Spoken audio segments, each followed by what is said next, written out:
Gott kvöld og velkomin að Rauðaborðinu hér á Samstöðinni miðvikudaginn 20. og 9. apríl. Það ýmislegt að vera hér við borðið í kvöld sem önnur kvöld en við ljúkum hér þætti á Arlogni sem að kemur frá Rauðu regnhlífinni, ræðir umfjöllun Kveiks málefni kynlífsverka fólks sem að Logn vill svona, ég meina að hafi ekki alveg verið svona, ég sér og málaflokknum til hæfis. Þar á undan fáum við til okkar Atla Þór Fandal sem var tíma framkvæmdastjóri Transparency Ísland og ræðir hann við Björn Þorláksson pólitíska umræðu sem að að þeirra mati ómálefnaleg og lágkúruleg núna korter í kosningar. Þar á undan kemur Margrét Tryggvadóttir, formaður Rithöfundasambands Íslands og ræðir við Sigurjón Magnús gervigreind en hún vakti athygli á því á dögunum að pólitíkus skrifaði pistil sem að ýmislegt bendir til að hafi verið ritaður af gervigreindinni sjálfri. Við förum ansi ítarlega í húsnæðispakka 2 en hingað kemur Páll A. Pálsson, fasteignasali og ræði við Björn Þorláksson hvaða áhrif ákvörðun ríkisstjórnarinnar að hafa að byggja 1400 íbúðir hér á höfuðborgarsvæðinu, hvaða áhrif þetta muni hafa á fasteignamarkaðinn í heild sinni. En við byrjum þáttinn hér á spjalli mínu, Maríu Lilju, við Ingva Ómar Sigurðarson, formann leigjendasamtakana, en hann ræðir húsnæðispakka 2 og mögulega áhrif aðgerðana á leigjendur. Þannig hér eftir stuttar auglýsingar. Gjörið svo vel. Gleði svo mikil dauðans alvar. Ef að það ekki gleði, þá vantar svo mikið kraft. Ég heiti Edda Björgvinsdóttir og ég trú á gleði. Langar þig að byggja hús? Við hjá Arkitek færu þér heildarlausnina. Lóðir, hönnun, framleiðsla og uppsetning. Skoðaðu heimasíðun okkar, arkitek.is og hafðu samband. Kennarar eru þrefalt líklegri en ófaglærðir til að halda áfram í kennslu. Börnin okkar eiga skilið fagmennsku og stöðuleika. Fjárfestum í kennurum. Kennarasamband Íslands. Samstaða skilar árangri. BSRB, afl í þágu almennings. Öflug verkalýðshreyfing lykillinn að öflugu samfélagi. Alþýðusamband Íslands samstillt barátta í þágu launafólks í meira en heila öld. Húnavellir gistihús. Gisting og tjaldstæði opnaði 1. mars. Gisting og tjaldstæði á góðu verði. Morgumatur og kvöldmatur, sundlaug, heitur pottur og íþróttasalur. Tjaldstæðagestir hafa aðgang að öllu sem tilheyrir gistihúsi. Húnavellir.is. Öflugur og ódýr auglýsingamiðill 40.000 manns sjá eða heyra þætti samstöðvarinnar í hverri viku. Ef þú vilt auglýsa, sendu póst á samstöðin.is. Við lifum á tímum þegar þörfin fyrir opna og gagnrýna umræðu brýnni en nokkru sinni fyrr. Ég heiti Ólína Kjerúlf Þorvarðardóttir og ég styð og vel samstöðina, sjálfstæðan og óháðan fjölmiðil.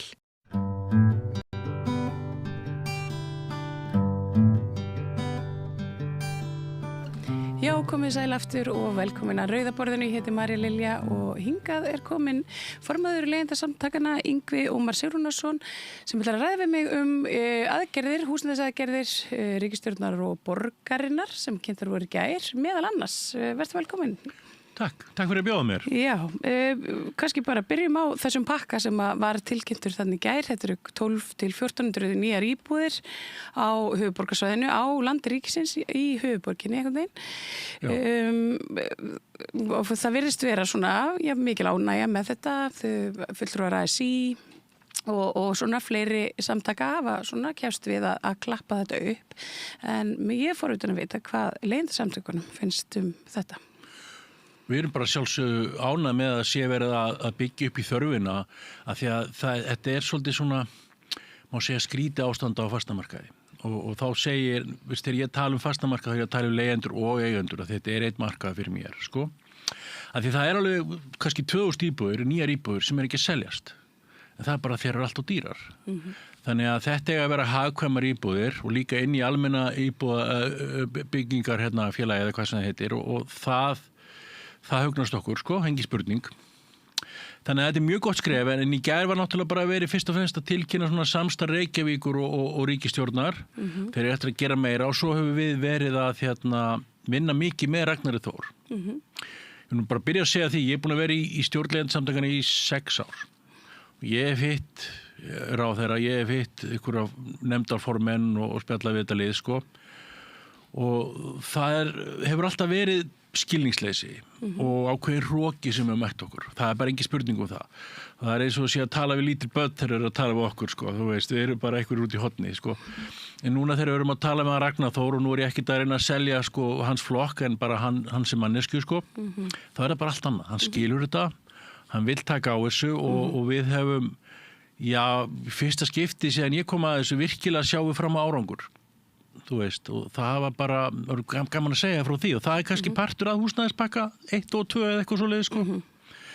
Við sem sagt, við fórum að hittum Ragnar Þór 10. mars, eitthvað svoleiðis. Fór bara með á blaði til hans ákveðin rök og tölur og rættum við hann. Við byrjuðum á því að sýna honum fram á að þetta sér íslenska fyrirbæri að vera með mánaðarlega hækkun á leigu í tengslu vísitölu væri bara skaðlegt fyrir alla. Af því að ef við miðað við 5% verðbólgu á ársgrundvelli þá þessi mánaðarlega vísitöluhækkun 1% af því, eða þess að 25% af verðbólgu, ársverðbólgu. Það bara ótrúlega hátt, þetta bara sjálfkrafa verðbólga. Og auk þess sem að því að, þú veist, almennt í Evrópu ekki algjörlega frjálskóðu settur á leigu. Það bara þannig, en það hérna á Íslandi, hefur verið lengi. Þannig að eins og í Danmörku, þá erum við með þetta kerfi að þú hækkar árlega í tengslu við vísitöluhækkanir. Það svona almenna hækkunin hjá þeim. En þeir geta notað, að því að gera þetta einu svona ári, þá geta notað þessi stjórntæki líka. Þannig að í kringum innrásina í Úkraínu, þá kom hann ákveðin kreppa og verðbólga fór upp í 10%, sko. Þá sögðu þau bara, nei, nú ætlum við ekki að leyfa þessari vísitöluhækkun að fara út í leigu þetta árið. Við höfum bara að leyfa okkur að hafa 4% í staðið fyrir 10%, skiljið. Það magnar upp. Þannig að þetta, að gera þetta árlega sem núna planið og það bara verið að gera lög, það gefur ekki bara, þú veist, svigrúm gagnvart verðbólgun, þetta gefur stjórntæki fyrir stjórnvöld. Segja, nú verðbólgaskot, við getum ekki auki á það með því að hækka leigu líka. Sem bara mjög gott. Sko. Sem vel. Já, mjög gott. Og svo sýndu honum fram á þetta svona, ef þið skoði skýrslu HMS frá 2025 kalla leiguvísir eða eitthvað slíkt, sko, þá svona ákveðin saga í honum sem mér fannst mjög merkileg og ég náði held ég að sýna Ragnari fram á það og átti síðan fund með HMS í gær og erum að ræða þessi mál og það það sem ég kalla sko misnotkun á fastandamarkað á Íslandi. Það allan á markaðsbrestur, það gefið, en ég kalla það misnotkun því að við sjáum þetta sko í hruninu, fyrir hrun, þá verið að óta íbúðum á fólki. Það verið að byggja rosalega mikið og það koma 90% lán og allir að köpa sér íbúð, allir rosa ánægðir. Svo kemur hrun og fullt af fólki missir íbúðuna sína.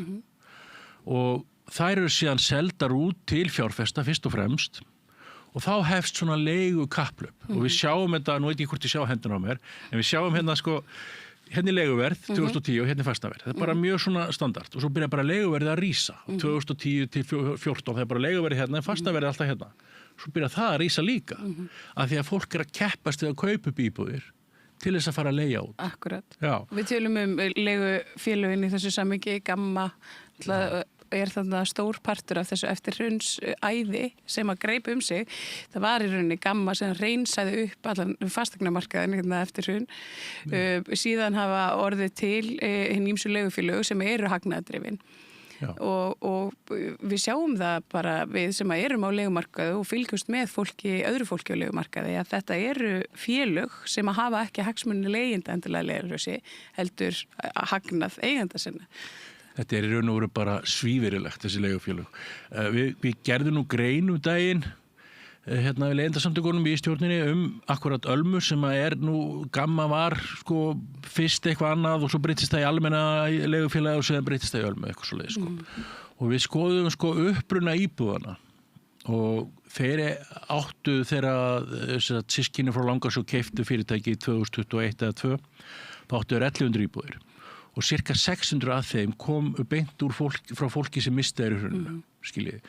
Og þetta voru sko stjórnvöld á þessu tíma bara stóðu sig ekki, það voru bara segist þessu þau sem sagt setja allar þessar íbúður og það var sérstaklega ábærið upp á Velli og Ásbrú, íbúðunum sem fengu frá varnarliðinu og allt þetta. Þá setja þetta í einhver svona pakkadíla og segja, heyrðu, við ætlum að selja ykkur 50 íbúður en þeim er ekki verið með ómikinn hagnað, bla bla bla. En enga hvað er á því meira en það, því að síðan er þetta bara selt og síðan selt áfram og þá er allar hvaðarnir horfnar. Og við veitum dæmi sko 4 herbergi íbúður í blokkum í Ásbrú, þar sem voru keiftar á einhverjar örfáar milljónir en allan það litlu verðið að leiguverðið borgaði íbúðun upp á 1,5 ári. Þú veist, það er náttúrulega bara alveg ótrúlegt sko. Og svo sjáum við að Alma skilaði sko 5,3 miljardum í hagnað í fyrra og greiddu sér út arð 5 miljarda. Þetta eru 5.000 milljónir sko, þetta eru 5 systkini og eða skoðar þeir eiga eitthvað með 1.000 íbúður í dag og inn í þessum ársreikningi er kannski einhver eignar sala líka og eitthvað svona en þeir eiga þessar 1.000 íbúður. Ef við deilum þessum 5 miljónir á þessar íbúður þá er þetta ríflega 400.000 krónur á mánuði í hreinan hagnað. Þú veist og mér finnst svo mikil skömm að þessi til leift að verða svona. Þú veist hver ákveður það að það sé bara í lagi að kremja leigjendur bara fyrir svona því að sko Alma og nú get ég tala svo frjálst að því ég var að vinna hjá manni sem átti einn af systkinunum og var alltaf að halda mig til hlés sko, svo var ég ekki að gera það lengur þannig að nú get ég bara að tala frjálst sko. Að sko Alma er alræmt og bara sem dæmi þá núna í dag eru þeir með einhvernig bara hvað þú verður að taka trygginguna í okkur og reyna síðan að halda henni, leiguskjól, ég hitti þá daginn sko. Þeir bara vilja ekki eiga, Alma vill ekki fá trygginga frá þeim að þeir vilja ekki alltaf greiða þar út úr leið, bara út af einhverju risp á vegg eða eitthvað svona smáatriði. Þannig að Alma er bara, já, þetta er bara með ólíkindum að þetta skulle vera leyft, sko. Það er. Já, og ef við síðan skoðum aðeins það sem ég var að byrja að sjá, en þetta með misnotkun á fasteignamarkaði aðeins betur, þá er þetta sem sagt 2015-16 er bara kaup er búið að rísa rosalega mikið líka. Svo 2018 og það er til greining inn á VF BHM, Bandalagi háskólamanna, frá 2023 í mars, þar sem að þeir fara yfir allt í 2018 byrja byggingaverktakar að tvöfalda hagnað sinn að nýbyggingum. Setja bara 2 krónur róna í staðinn fyrir 1. Þeir vilja koma og grípa inn í sko markaðin líka. Og fasteignaverð bara hækkar og hækkar og það sem við sjáum frá 2010 til 2025 er að fasteignaverð hækkar tvöfalt hraðar heldur en launavísitala. Og þá erum við ekki að tala lægstu laun, bara miðgildi launa. Þú veist, aldamót, þá voru allar höfuðborgir Norðurlandana í Reykjavík meðtalinn með cirka 43-46% af lágmarkslaunum var það sem kostaði að leigja svona meðalíbúð í höfuðborginni. Það var svona bara standard. Í dag eru þessar tölur sambærilegar ennþá í hinum höfuðborgunum. Í dag eru við konið 70% í Reykjavík. Vá. Þetta er bara með ólíkindum. Það er ótrúlegt. Já. Og ef við síðan setja í meira samhengi við félagslegt húsnæði sem maður bara skamma sig fyrir, þá aldamótin þá var þetta 11% cirka félagslegt húsnæði á landinu, heildar húsnæðiskostur sko, og það var fjöldi fólk sem hafði bara örugt skjól. Síðan er þetta bara rifið niður og fara að selja þetta í burtu, stofna sérstakt félag á vegu ríkisins að selja félagslegar eignir og verkamannabústaðakerfi lagt niður. Og svo stöndu allt í einu upp í 2016 og það bara næstu ekkert félagslegt húsnæði á landinu. Og þeir byrja að reisa þetta almenna íbúðakerfi og þar eru komna 1000 íbúður fyrir venjulegt fólk og einhverja öryrkja íbúðir og eitthvað svona sko. En við stöndum í cirka 3-4% félagslegu húsnæði á Íslandi og almennt í Evrópu, Svíþjóð 20%, London og Bretland 20%, Frakland 20% og þar eru bara kvaðir og sveitafélagin með byggja ekki nógu mikið að félagslega húsnæði, þá bara sektu við ykkur. Og öll þessi lönd, en ekki á Íslandi. Nei, af hverju ekki á Íslandi? Það að því að þeir eru alltaf að hlusta á einhverjum svona litla gutta frá viðskiptaráði sem þykjast vita sko að það á að græða á leigjendum, það bara frumskylda húsnæðis og það sem við sjáum núna að það ákveðin svona viðhorfsbreyting í þjóðfélaginu gagnvart þessari, ég kalla það misnotkun, þú veist. Ég var mikið það að fólk myndi tala þetta fyrir síðustu alþingiskosningar að því að var alltaf að tala fátæk börn fyrir síðustu alþingiskosningar, en það talaði enginn af hverju þessi börn svona fátæk og fjölskylda þeirra. Það að því að þau sem sagt aldamót hefðu þau átt í raun og veru skjól í þessu 11% hlutfallega félagslegu húsnæði. Í dag hafa þau ekki og foreldrar þeirra eru á leigumarkað þess að við erum að borga allt upp í 70% af laununum sínum, raun og veru útborgum launum í leigu og börnin þeirra, þau eru alltaf að flytja, þau ná ekki að festa niður rætur og þetta bara, fyrir bara venjulegan Íslendinga ættum að bara skamma sín sko. Ég meina það, þetta bara með ólíkindum. Og það núna loksins verið að reyna að vinna í þessu en þeir eru alltaf byggja fullt af þessu í almenna kerfi sem við erum mjög hrifnir af, þetta mjög gott, en þetta bara gengur allt og hægt. Allt og hægt og það þarf að fá, við sjáum að Reykjavík er að úthluta blóðum fyrir Bjarg og fyrir Brynju og þessi félög sko. En við sjáum eins og Kópavogur sem held ég næststærsta sveitarfélag landsins. Þeir úthluta bara ekki lóð í þetta. Nei. Af hverju það? Og ef við, og fyrir ekki, nú tala ég ókslega mikið, ég veit það. Það er bara frýtt, til þess erum við hérna. Ok, ef við síðan skoðum lagabókstafinn á Íslandi, það er nefnilega líka mjög furðulegt fyrirbæri.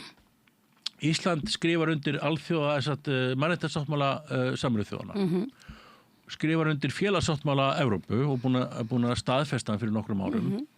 Og síðan líka óbeint getið í stjórnarskrá Íslands að við eigum rétt á viðunandi húsnæði. Þetta allt saman svona skuldbindingar sem íslenska ríkið tekur á sig. Síðan úthlutar að þessum skuldbindingum til og setur ábyrgðin á sveitarfélögin. Með mjög óljósum lögum sem segja þið eigið að sjá að skaffa húsnæði fyrir fólk sem það þess, en ef þið gerið það ekki þá allt í lagi. Það er engin viðurlög. Það er engin viðurlög. Já, sem því þetta bara svona dauður lagabókstafur. Sem akkurat eins og Kópavogur þarna. Þeir þurfi ekkert að skaffa húsnæði fyrir til dæmis Bjarg þótt að það séu kannski 500 Kópavogsbúar á biðlista hjá Bjarg í sveitarfélaginu.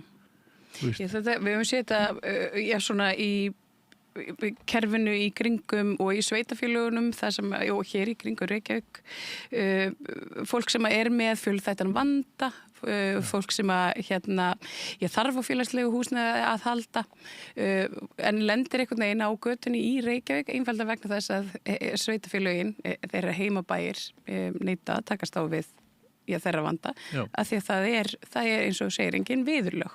Já. En ég meina hvernig getum við breytt þessu til dæmis? Við þurfum náttúrulega að breyta þessu lögum og ég get svona bara sagt að eigin reynslu sko þegar ég fór út á alþjóðaþing leigjenda 2023 og ég var að segja frá íslenska húsnæðiskerfinu að því að það var nefnilega svo merkilegt að það var ræðumaður frá Írlandi og Írar eru með undan þá þeir eru partur ESB en þeir eru með undan þá frá félagssáttmálunum þessum harða gagnvart Evrópubandalagslöndunum sjálfum af því að húsnæðismarkaðurinn þeirra er í rugli og það kom hann að ræðumaður, prófessor sem búin að skrifa nokkar bækur og hann var að tala húsnæðismarkaðinn og þannig var fjöldi fólks frá okkur 150-60 löndum og voru að hlusta á hann tala íska húsnæðismarkaðinn og hann var að lýsa þess og þess og þessu og alla tölur sem hann nefndi, þú veist, eins og leiguverð það hefði hækkað á 10 árum 70-80% á þeim, hjá okkur var það 150%. Fastnaverð það hækkað með hjá okkur var það tísasinnum það. Og maður hlusta á hann og svo kláraði hann og fólk bara stóði upp og sagði hvernig er þetta hægt í Evrópu í dag og allt sko, en á Íslandi var þetta allt miklu verra. Og þegar ég sagði formanni alþjóðlega leigjendasamtökanna sem er þingmaður í Danmörku frá þessu og var að ræða íslenska markaðinn, þá sögðu við bara að ættum að koma til Íslands og halda alþjóðlegan fréttamannafund. Hvernig þeir fela ástandið, gagnvart umhönum, að hérna sé allt svo perfekt, en koma svona fram við fólkið sitt. Það var síðan ekkert úr því samt, sko. Það er oft segir maður eitthvað og gerir það ekki, sko. En allavega þá var svona viðbröð þessi, skilur við.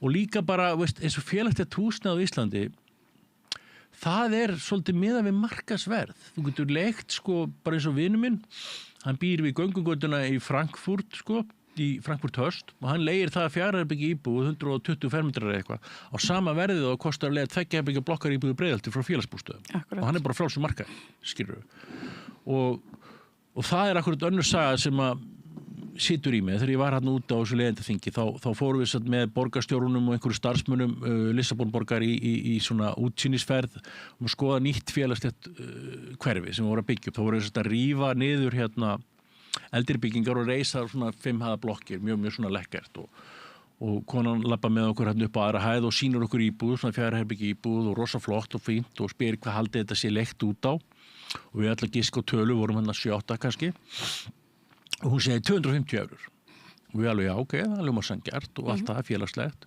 en svo lappar hún yfir gangin í íbúð sem nákvæmlega eins og segir okkur fyrst, þarna býr kona hún nýbúin að missa manni sin, hún ein með 3 börn og hvað haldið það að við leiðum henni þessi íbúð á og þetta er alveg 250 eurur og þá horfði hún á mig og brosti okkur og sagði nei, 50 eurur það miðast bara við hvað hún getur borgað það er eina sem skiptir máli og maður bara fann alveg, vá þú veist, þetta er hægt já, þetta er hægt já.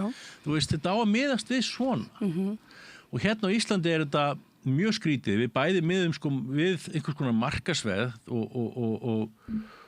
og það er í raun og veru rámt, þetta á miðast í greiðslugetu og líka því að sko greiðslugetan þetta kemur svona inn á þessar húsal að því að ef við höldum séðan áfram, ég er aðeins búin að missa kannski þráðin hérna, að næsta aðgerð sem við ætlum að gera með Ragnari Þór er endurskoða húsnæðisbótakerfið. Já. Að því það er bara ekki að virka. Nei, það fer í vasana og leigusölunum. Algjörlega og við hérna á Leigjendasamtökunum lendum alveg upp á kanti verkalýðshreyfingunnar eftir síðustu samninga. Því við sögum bara að því að eina sem gert það fyrir leigjendur var að hækka húsnæðisbætur. Við sögum bara að þetta fer beint út í leiguverð.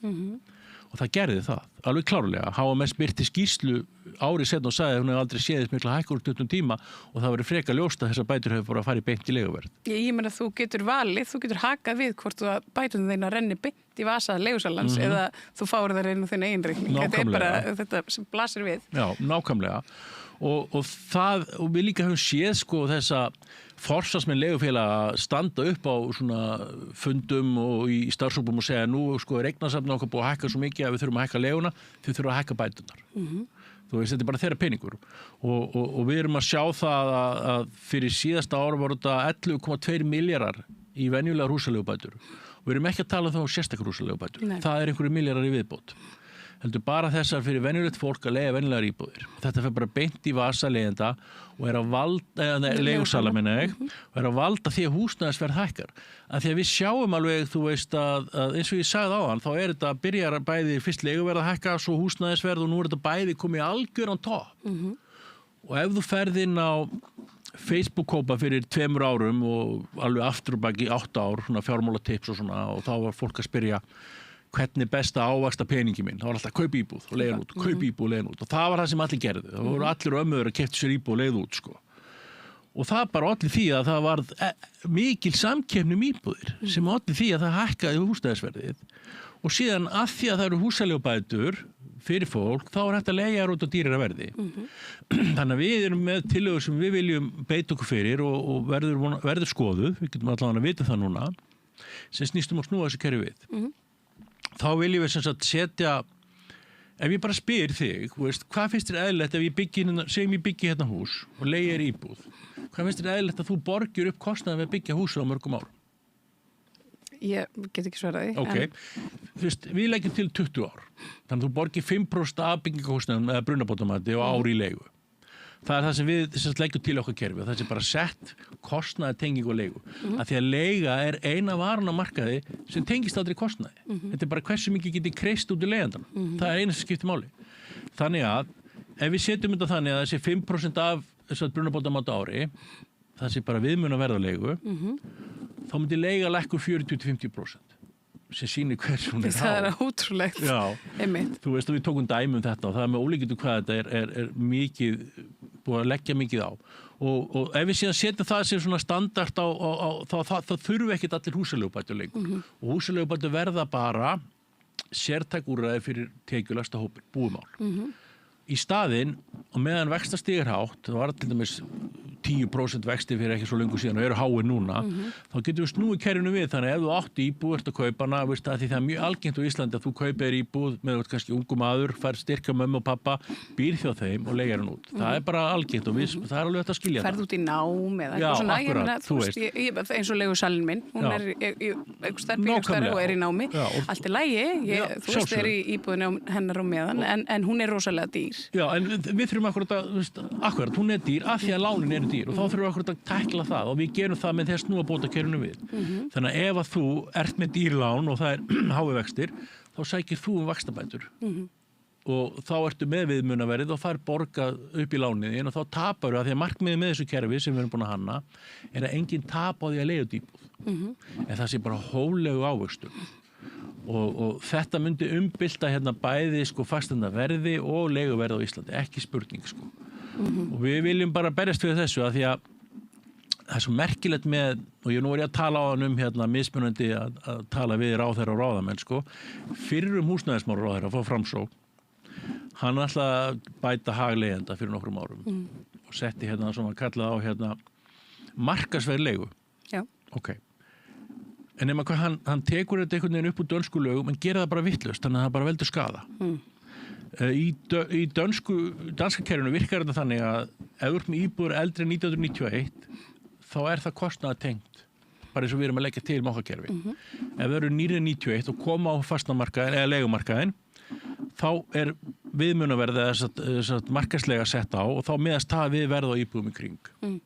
Síðan er það bara fast. Hækka bara í samræmi með vísitölu og það sem gerir þetta af svona ákveðin neglu og svona það virki er að þar eru langtímasamningar normið, skammtímasamningar eru mjög erfitt að fá. Það þarf að sína fram á þess að fara í nám eða eitthvað slíkt. Þannig að ef þú setur einu sinni markaðslegu verð og síðan hækkar leigan bara í samræmi við vísitölu, þá ertu nú komið leigubremsu. Skilur, og það er það sem virkar. Hérna á Íslandi tökum við þetta hugtak markaðslegu, setjum það á og leigufélögin og einstaklingar taka árlega nýtt markaðsverð sem miðast við fasteignaverðið. Akkurat. Sem þýðir það bara rís og rís og rís. Hér er talað langtímalegu sem 1 ár. Ég veit það og það gefur alltaf færi á að miða ekki við markaðslegu kringusöldu, markaðsverð á fasteigninni sjálfar eins og við séum að kaupa þeim eigur þeirra sem við erum ekki að gera.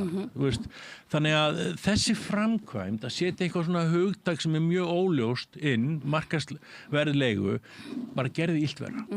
Og þess vegna við sáum þetta og það er alveg ástæða fyrir að við erum að ná ákveðnum árangri. Við sáum þetta í verðbólgumælingurinn þar síðast, ekki núna. Ég veit ekki alveg hvernig hún kom bara í morgun. Hún kom bara í morgun og bara lítur nokkuð vel út. Já, en þar á undan, þá var, og enginn talaði það, þá var 30% af þeirri verðbólgumælingu húsnæði.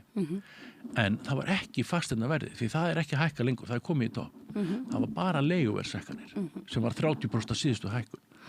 Og það sýnir okkur og það var einhverjum mikið heillaskref að leiguverð sé komið inn í vísitöluna fyrir mér. Það eru sömur sem eru á móti, fyrir mér er þetta heillaskref. Af því þá hefur þetta áhrif á heildina. Af því að leigjendur hafa verið svolítið svona utan við þetta allt saman en áttum okkur á því að aldamót var kannski 7-8% landsmann í leiguhúsnæði, í dag eru við hátt í 30%. Og allan tíman hefur ríkt hérna séreignarstefna. Það er eitthvað sem ekki alveg tengir þarna Þannig að þetta er svo stór hópur að hann þarf að fá athygli og hann er kannski að fá hana núna. Já, en það er talað þetta eru 1200-1600 íbúðir hérna á höfuðborgarsvæðinu í Reykjavík í rauninni. Þetta og það er líka talað í þessum sömu aðgerðum að 20-30% af byggingarmagninu verði svona hagkvæmar íbúðir, þetta verði leiguíbúðir og þá er litið til Bjargs sérstaklega, en þar eru 4.000 manns á biðlista. Já, og gengur hægt hjá þeim að byggja. Akkurat, og þá sér maður fyrir sér einmitt að ég meina að 1200 íbúðir eru bara dropi í hafið, ef að 30% og 1200 íbúðum fer í að reyna að ná niður 4.000 manna biðlistanum, það bara... Ef við værum á meginlandi Evrópu, þá hefur allar þessar íbúðu farið í þetta kerfi. Hverjum einasta, skilur við. En við erum bara ekki þar. Við erum svona bland á milli Ameríku og Evrópu og einhver svona smá kapitalist í einhver sem meikar ekki alveg sens oft, En ég held að þetta sé bara, þetta gott skref og við verðum bara að fagna þegar eitthvað gert, af því það hefur svo lengi ekkert verið gert. Markaðurinn hefur bara látið sjá þetta og hann hefur gjörsamlega brauðist okkur, algjörlega. Og þá ég bara að tala okkur öllum, ekki bara leigjendum, heldur það fasteignaverð, ég meina það til dæmis sko, ef þú skoðar fólk yngri en 30 á Íslandi samanborið Norðurlöndin, þá eru 2-falt fleiri af þessum aðilum heima hjá mamma og pappa ennþá. Þú veist, ekki einu sinni komst út á leigumarkað. Akkurat. Og þetta eru bara slæma tölur fyrir þjóðfélagið okkar. Ég meina, ég var bara núna nýverið að strákurinn minn var flytja frá mér. Þú veist, hann 25 ára. Er að leiga með vinni sínum, bara heppinn að komast í það. En þetta, ég meina, þegar ég var ungur, ég bara fór á leigumarka 18, 19, keypti mér íbúð 29 ára, það var ekkert mál, sko.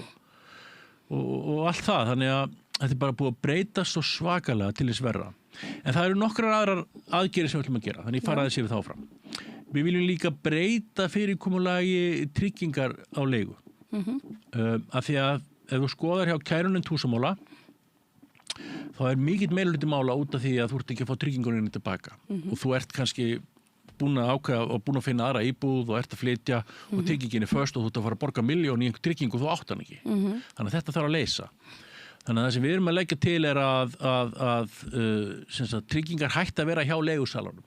Já. Þetta bara einhverju gaurar út í bæ sem eru bara að gefa peningin og vilja halda honum. Það bara þannig oft. Þannig að við viljum að opinber aðili, helst bara HMS, og við erum búin að leggja það til og það verið að skoða það innan ráðuneytisins, taki bara peningin og geimi þá. Og svo eru bara mjög skýra reglur útgreiðslu. Jafnvel inn í því hugmynd sem að mér finnst mjög sniðug að aðskilja sko tryggingu fyrir leigugreiðslum, sem þá kannski 2 mánuðir. Og síðan setja, að því ég veit að eins og MyIgló eru með 400 leigusali í svona kerfi þar sem að þeir bjóða þeim aðskilda tryggingu fyrir 6.000 krónur á mánuði sem að tryggja allt tjón. Þá það bara aðskilið og ef það frádráttar bara frá skatti þá myndi ekki fara út í leigugreiðsluna líka. Þannig að ef við aðskiljum þetta tvennt, þá ertu bara með, þú veist, tryggingu fyrir greiðslu og þá sérðu bara strax og flytur út, hann búin að greiða? Þetta ekkert no ifs and buts, sko. Það bara alveg á hreinu. Og þá bara getur fólk flutt og fengi tryggingunni sína með sér. Það viljum leysa þetta. Þetta bara bráðnauðsynlegt, sko. Og síðan erum við sem sagt að fara, eins og ég sagði á hann, að vinna með HMS að því að við viljum fá að vita hver stjórnar verðlagningu á Íslandi á húsnæði. Akkur það búið að leyfa að hækka svona mikið? Það hlýtur að liggja eitthvað á bak við þetta. Og líka bara á leiguhúsnæði. Nú var ég að ræða þetta við hagfræðing sem að starfar hjá opinbera sem greiningaraðili, ég vil nú ekki segja hver, en hann sagði að það væri sko engin með markaðsráðandi stöð á Íslandi á leigumarkaði. Það væri engin einhver 30% eins og Hagar og eitthvað. Og þá spurði ég hann bara býtu, en ef að Hagar væri bara eina matvöruverslun og væri með lítið að mat til sölu, myndi það hafa áhrif? Af því að hérna ertu að tala vöru sem skortur á, búið að vera skortur á í 15 ár. Það skekki markaðin. Ekki það að þú hafir endilega stóra markastöðul til þess að setja eitthvað svona verðmiðmið. Það skekki bara markaðin því leytinu til að þegar það eru 100 mann sem sækjum íbúðinni hjá þér að fá að leigja hana, þá ræður þú bara verðinu. Og fólk býður bara og vil bara hærra og hærra verð til þess að fá íbúðina. En það þetta sem kannski svo lítið ruglingslegt svona fyrir almenning. Það annars vegar þetta tala mikið skort á íbúðum og svo hins vegar talið mikið offramboð á íbúðum. Verktakar sitji á heilu blokkonum. Þær seljist ekki. Þarna augljóslega eitthvað misræmi. Þær talaðu einhverjar 1000 íbúða sem standi auðar hérna á höfuðborgarsvæðinu. Hvers vegna erum við ekki að nýta þetta? Þessar eða þú veist, þetta einhvern veginn, hér fyrir ekki saman hljóð og mynd. Ég búin að leggja til að Ragnar og fleiri þarna, við bara gerum sama og gert í Danmörku. Það bara íbúði sem eru tómar til lengri tíma eru bara teknar og settar á leigumarkað og eigandi fær leigu tekjurnar. Það bara gert þar. En ástæðan bara frekar ljós, sko. Hún þessi að, eins og ég sagði, 2018 byrja byggingaverktakar að leggja 2-falt ofan á íbúðuna sínar. Í dag standa vel.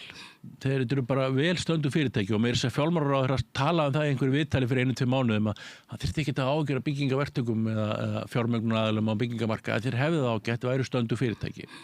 Ok. En þeir eru þá með núna kannski 2000 íbúðir sem ekki að selja. Þeir eru ekki tilbúin að lækka þér. Nei. Það myndi gera svona venjulegum markaði, það ekki? Þú veist með vöru, hún ekki að selja hana því hún orðin svo fáránlega dýr. Fyrir útsölu. Já, akkurat, það gert, það lækkað. Hérna komaður með svona trikk, við ætlum að lána hluta og þú fara að leigja hluta íbúðinni og eitthvað svona í staðin fyrir bara að því að sko það svo erfitt að segja markaðurinn virki á Íslandi í mörgum hlutum og sérstaklega í svona húsbyggingum og fastamarkaði. Af því að hann bara virkar ekki. Það bara frekar þannig. Það er ekki eðlileg samkeppni. Það er ekki þetta allt svona rotta saman, fjármögnunin, bankarnir, uppbyggingaraðarnir, þetta bara lítill hópur af fólki sem allt þekki hvort annað og þetta viljum við fá að rannsaka og erum búin að fá vilyrði fyrir samstarfi að ofan með HMS skoða þetta, bara greina þetta og þeir eru bara óháð, HMS er ekki pólitísk stofnun, þetta er bara stofnun, þú veist, og þeir bara greina tölurnar fyrir okkur, þá getur bara lagt það fram og sýnt fram á. Af hverju þetta svona? Af því það aldrei sjálfbært fyrir þjóðfélag. Nú gerði ég svona frekar góða skýrslu fastamarkaði núna í byrjun þessa árs og þá fór ég yfir þróun launavísitölu og fastaveðs í Evrópu samanborið við hérna. Og það bara helst alveg í hendur í Evrópu. Þróun bara á 15 ára tímabili. Þá ertu með þróun á launum og þróun á fasteignakaupum eða fasteignaverði, það bara alveg samhliða. Og Íslandi sérðu bara að launavísitalan heldur ekki í, hún helming, hún hálfdrættingur á við fasteignaverð. Og hvernig getur það gengið upp? Og svo sitja núna á einhverjum þúsundum íbúðar og selja þær ekki. Þetta mólingindum, sko.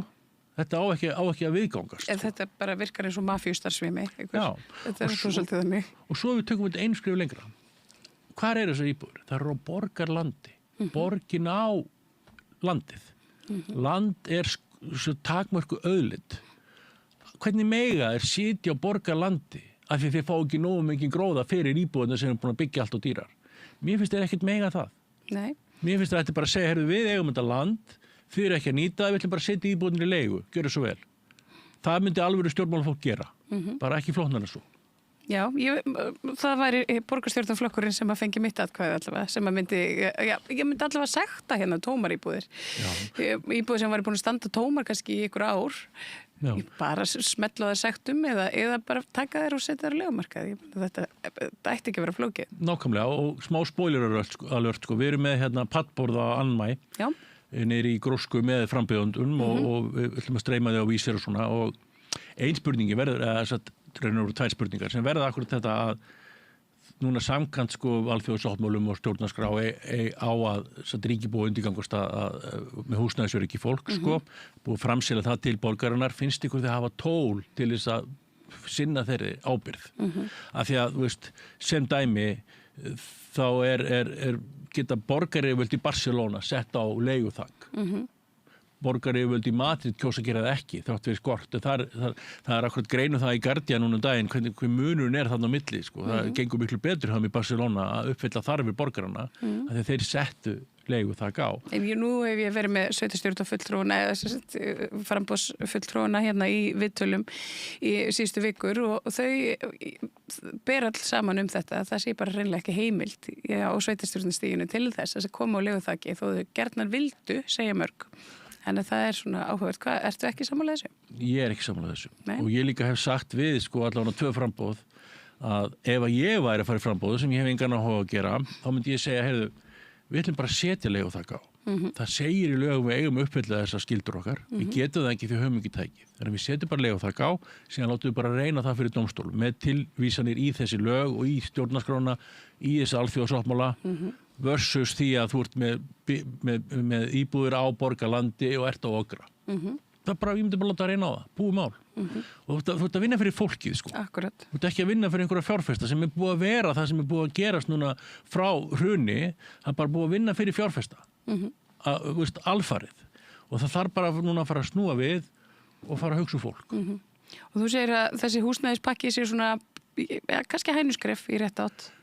Það gott skref og það bara fleiri skref, hvernig við erum að vinna með ráðherra og skilningurinn og líka bara innan ráðuneytisins samstarfi HMS endurskoða þessa hluti sem við erum búin að vera að tala þetta bara allt annað leikur einhvern veginn fyrir okkur núna og við getum bara fyrst og fremst takkað nýri stjórn það ekkert að því að við séum eitthvað endilega að gera rosalega góða hluti, við erum náðum að sína fram á ákveðna hluti, bara með tölur og blaði en það bara fyrst og fremst viðhorfið sem við mætum og þá eftir að gera fullt og það verður gert, ég hef trú á því að því að við erum bara allavega þá væri búið að plata mig svakalega ef þið ekki gert, sko. þá get ég ekkert gert í því svo sem, skilurðu. Yngvi Ómar Sigurjónsson, formaður Leigjendasamtakanna, takk hérlega fyrir að koma hérna og ræða þessi mál við mig. Við ætlum að halda áfram að tala fasteignir og fasteignamarkaðinn, en Björn Þorláksson kemur hér eftir stuttar auglýsingar með fasteignasala og þeir ætla að fara aðeins yfir málin frekar. Takk. Ég heiti Þórhildur Þorleifsdóttir. Á Samstöðinni fjörug, opin, skemmtileg og gagnrýnin umræða allt milli himins og jarðar. Samstöðin á erindi inn á öll heimili. Alþýðufélagið frábær hugmynd. Félagsgjöld í Alþýðufélagið eru krónur 2.750 á mánuði og renna óskipt til dagskrár og útsendinga samstöðvarinnar. Samstöðin.is.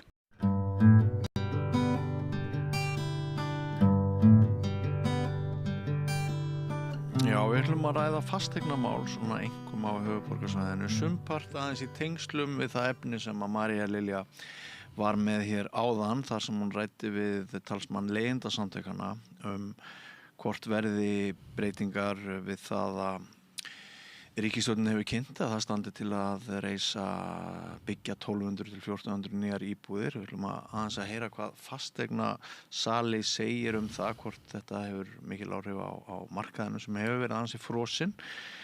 Við vitum það til dæmis aðalhagfræðingur Landsbankans, hann sagði fyrir skemmstu að staðan á fasteignamarkaði væri mjög óþægileg og raunvirði fasteigna var að lækka. Þetta búið að vera mikið umræðefni hjá okkur langt skeið. Hinn íslenski fasteignamarkaður og þá ekki síst hér á höfuðborgarsvæðinu og gott að ræða þau mál við mann sem þekkir til verka. Páll Pálsson, vertu velkominn. Takk hérlega fyrir mig. Ég var að byrja á þessu með pakkan, húsnæðispakka 2 eins og ríkisstjórnin kallar hann, 12 til 1400 nýjar íbúðir á lóðum ríkisins að hluta. Þannig reyndar ekki, það gekk ekkert að toga upp úr þeim hvenar þetta yrði í gær þegar þau voru að kynna þetta, en það ljóst að ég held að þetta byrji ekki fyrir eftir árið eða eitthvað svoleiðis. Sumir segja þessi kosningalykta af þessu rétt fyrir sveitarstjórnarkosningar og ég veit það ekki. En svona þú og þínir kollegar þegar þið heyrðuð þessa fréttir í gær, hvað hugsuðu þið? Sko þetta nú bara beint framhald af húsnæðispakka 1, þar sem þeir náttúrulega boðuðu uppbygging á 4000 íbúðum í Úlfarsárdal.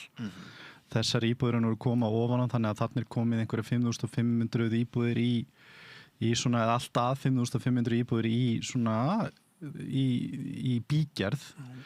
Og þó að fólk upplifi ekki að það sé skortur akkurat núna, að þá hefur samkvæmt mati Húsnæðis- og mannvirkjastofnun verið metið það að það vanti 6 til 14.000 íbúðir á markaðinn. Það að segja bara eftirspurnin raunveru bara að bíða og þetta ákveðin leikur í því sem vonandi verður svona ákveðin, það að segja fyrirbyggja vegna þess að það hefur aldrei gerst þegar við göngum í gegnum svona tíma þar sem verður svona markaðurinn svona fletur sig aðeins út í verðhækkunum og svona eins og 2018-19 þá voru kringum einhver 800-900 íbúðir sem voru lausar til afhendingar sem ekki voru að seljast.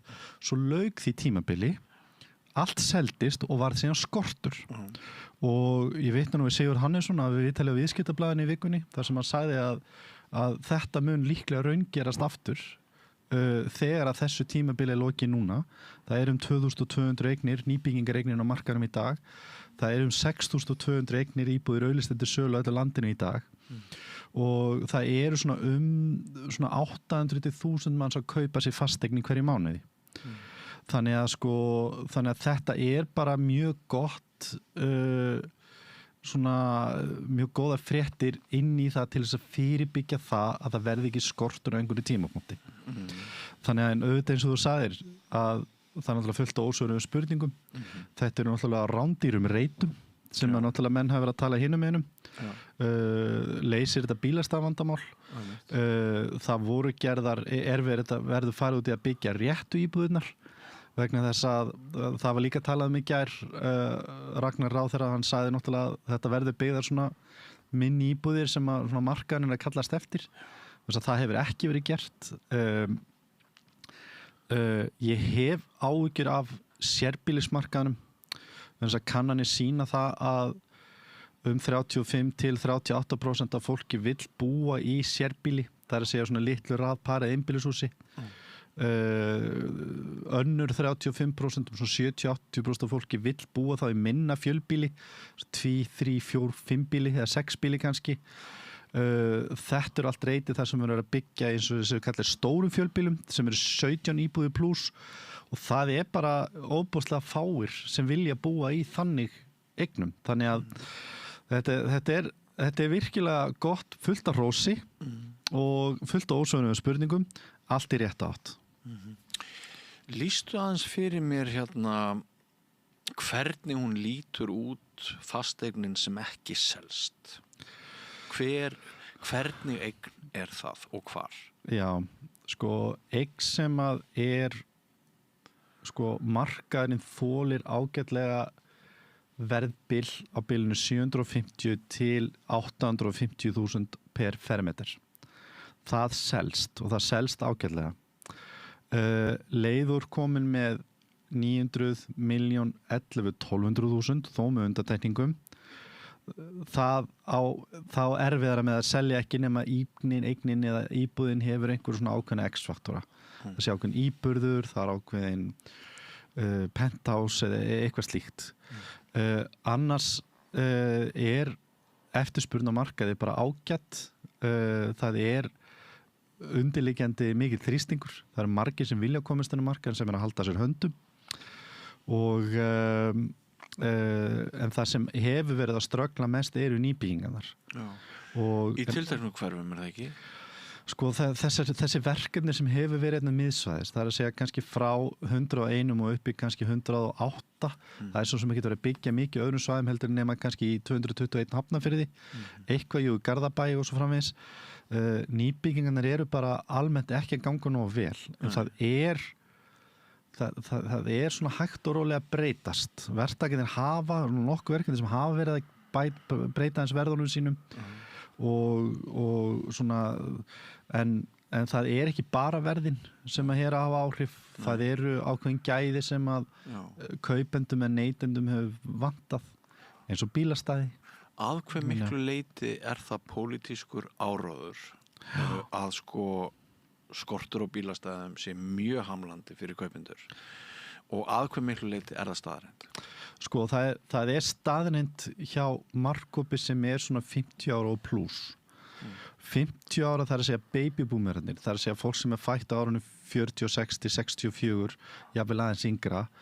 Þetta markhópinu sem hefur verið kannski drífandi í því að kaupa nýbyggingar nema þeir sem eru að kaupa íbúður á hlutdeildarlánum, sem eru tekjulágir og fyrstu kaupendur. Þessi markhópur bara vanur því að eiga 2 bíla. Þau eru vön því að eiga stæðin. Það eru verkefni til þess að Grensásvegi þar sem þeir bjóðu upp á og nýra á Hlíðarenda líka, að það sem bjóðu hreinlega upp á leigu á stæði sem eru raun og veru miklu hagkvæmari kostur heldur en að eiga það. Veistu hvað leigan Þeir hafa verið að leiga þetta svona minni með þessi 15-25 skall per stæði. Á mánuði? Á mánuði, já.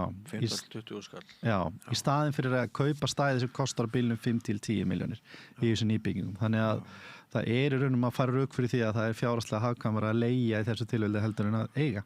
Já. Þannig að ég held að það verði svolítið þróunin til framtíðar að því að leigan náttúrulega, ég segi bílastæðum að fækka, en maður finnur það hjá yngri kynslóðinni að það svona ekki alveg sama, fólk aðeins meira sama hvort það sé stæðið ekki. Þannig að þessi breytinga eftir að taka svolítið tíma. Já, en sem sagt, þér líst vel á það að það eigi að byggja meira og það er byggja á þessum reitum og það verður markaðan til góðs, en hann búinn að vera á skrýtnum stað og hvað eru fasteignir sannarlega lægri í verði núna en var fyrir ári þegar þú selur íbúðir? 60 miljónir króna íbúð fyrir ári síðan að kosta kannski 61-2 miljónir í dag. Og ef þú gerir ráð fyrir verðbólgu og því, þá það aðeins ódýr. Sko raunvirði, eins og menn kalla það, sem bara mismunum við því, til dæmis ef að verðbólgan 5% og nafnvirði sé ekki hækka nema kannski 3%, þá raunlækkun upp á 2%. Það hefur verið að raungerast undanfarna mánuði og það hefur verið raunlækkun á fasteignaverði. Og svolítið skrýtna tölur en áhugaverða tölur í marsmánuði, þá hækkaði sérbílu 1,9% tæp á höfuðborgarsvæðinu. Og milli mánaða? Já, milli mánaða, alveg ótrúlega hækkun sko. Þú veist, þannig að það voru ekki fá viðskipti á bakvið það? Það voru ekki mörg viðskipti sko. Og líka það að einhver ofursala getur líka skekkt myndina sko. Þannig að það er bara svona áhugaverða tölur sko. En ég vil meina að þetta bara sko, við viljum ekkert vera að fá 1-2% hækkun á mánuði á fasteignaverði. Þú veist, það hækkaði á milli mánaða var 0,6% hækkun núna í marsmánuði, mars-apríl. Og þannig að þetta allt í lagi og það má alveg færa rök fyrir því að það heilbrigðara ástand núna heldur en var til dæmis 2021, þar sem fasteignaverð hækkaði sko frá 1. janúar 2001 til apríl 2022, þá hækkaði fasteignamarkaðurinn tæp 35%. Það finnst mér miklu óvenjulegra og verra ástand heldur en í dag. Núna hefur þú og ég sem viljum kaupa okkur fasteign, við höfum nokkra möguleika að skoða, við þurfum ekki að drífa okkur að gera tilboð, við þurfum ekki að leggja inn tilboð, það 4 aðrir að bjóða á sama tíma. Þannig að það máli færi rök fyrir því að það gott jafnvægi á markaðinu. Þó salan sé í sögulegu samhengi ekkert slæm, þú veist, þetta eins og ég segi, þetta svona 800 til 1000 kaupsamningur á mánuði. Og það þarf að fara nokkur ára aftur í tíman. Það þarf að gera það. Þannig að auðvitað viljum við sjá þetta meira. 7 ári það ekki sem að ásettar eignir á ástuverði hlutar þeirra eða yfir ástuverði, það ekki verið lægra í 7 ár. Já, það passar. Það eru einhvers staðar á bilinu 10-15% sem selst á yfir auglýstu verði. En 85% að seljast á eða undir auglýstu verði. Enn og aftur sem ekkert óeðlilegt. Nei. Það heldur ekkert óeðlilegt að eignir sem seljast alveg eitthvað vel yfir auglýstu verði. Já. Þannig að En þannig að það hefur ekkert breyst að fasteign ennþá góð fjárfesting? Já, hún hefur sanna gildi sitt til lengri tíma. Og eignin hefur hækkað á síðustu 30-40 árum að meðaltali 9-10% ári og það að segja nafnvirði og ég held að það muni halda áfram. Við munum fá innan 10 ára tímabils alltaf einhverju svona sveiflur. Við munum ekki sjá, og það engin greiningar að spá einhverja nafnvirðslækkun, menn að tala raunvirðislækkun að bæði því sem þú ert að selja og því sem þú ert að kaupa. Þannig að já, og það aðeins meira að gera heldur svona fólk heldur almennt. Þú veist, fólk bara þarf að vera þolinmótt, bæði kaupendur og seljendur.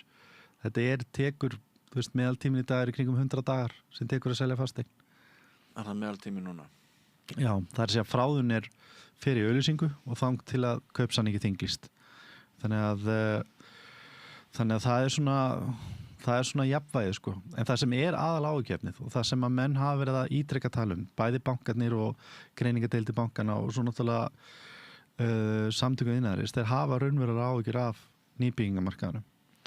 Hann ekki að hreyfast nóg hratt og það mjög þjóðhagslega óhagkvæmt að það svo margir sem hafa atvinnu af iðnaði, smiðir, píparar, múrarar, rafvirkjar og svo framvegis. Og þeir fyrir að dragast saman í þessum hópum, þá þetta svo óbúslega stór hópur. Þá fara þeir sjaldnar út að borða og þeir kaupa minna inn og fara sjaldnar til útlanda og þannig að við erum alltaf svolítið háð því að nýbyggingamarkaðurinn virki vel. Og þess vegna var maður svolítið sakna þess í húsnæðispakka 2 að það voru ekki einhvers konar aðgerðir til að virkja þann markað núna. Þannig að það kom gagnrýni það. Maður hefði viljað sjá einhverja lausnir með það að gera. Já. Þegar þú varst þarna hjá mér síðast, þá og ég hef vitnað til þess í samtölum við fleiri hér við rauðaborðið, þá sagður að það væri alveg hending ef ungt fólk hefði haft efna á því á árinu sem leið að kaupa sér húsnæði án stuðnings frá ættingum. Einmitt.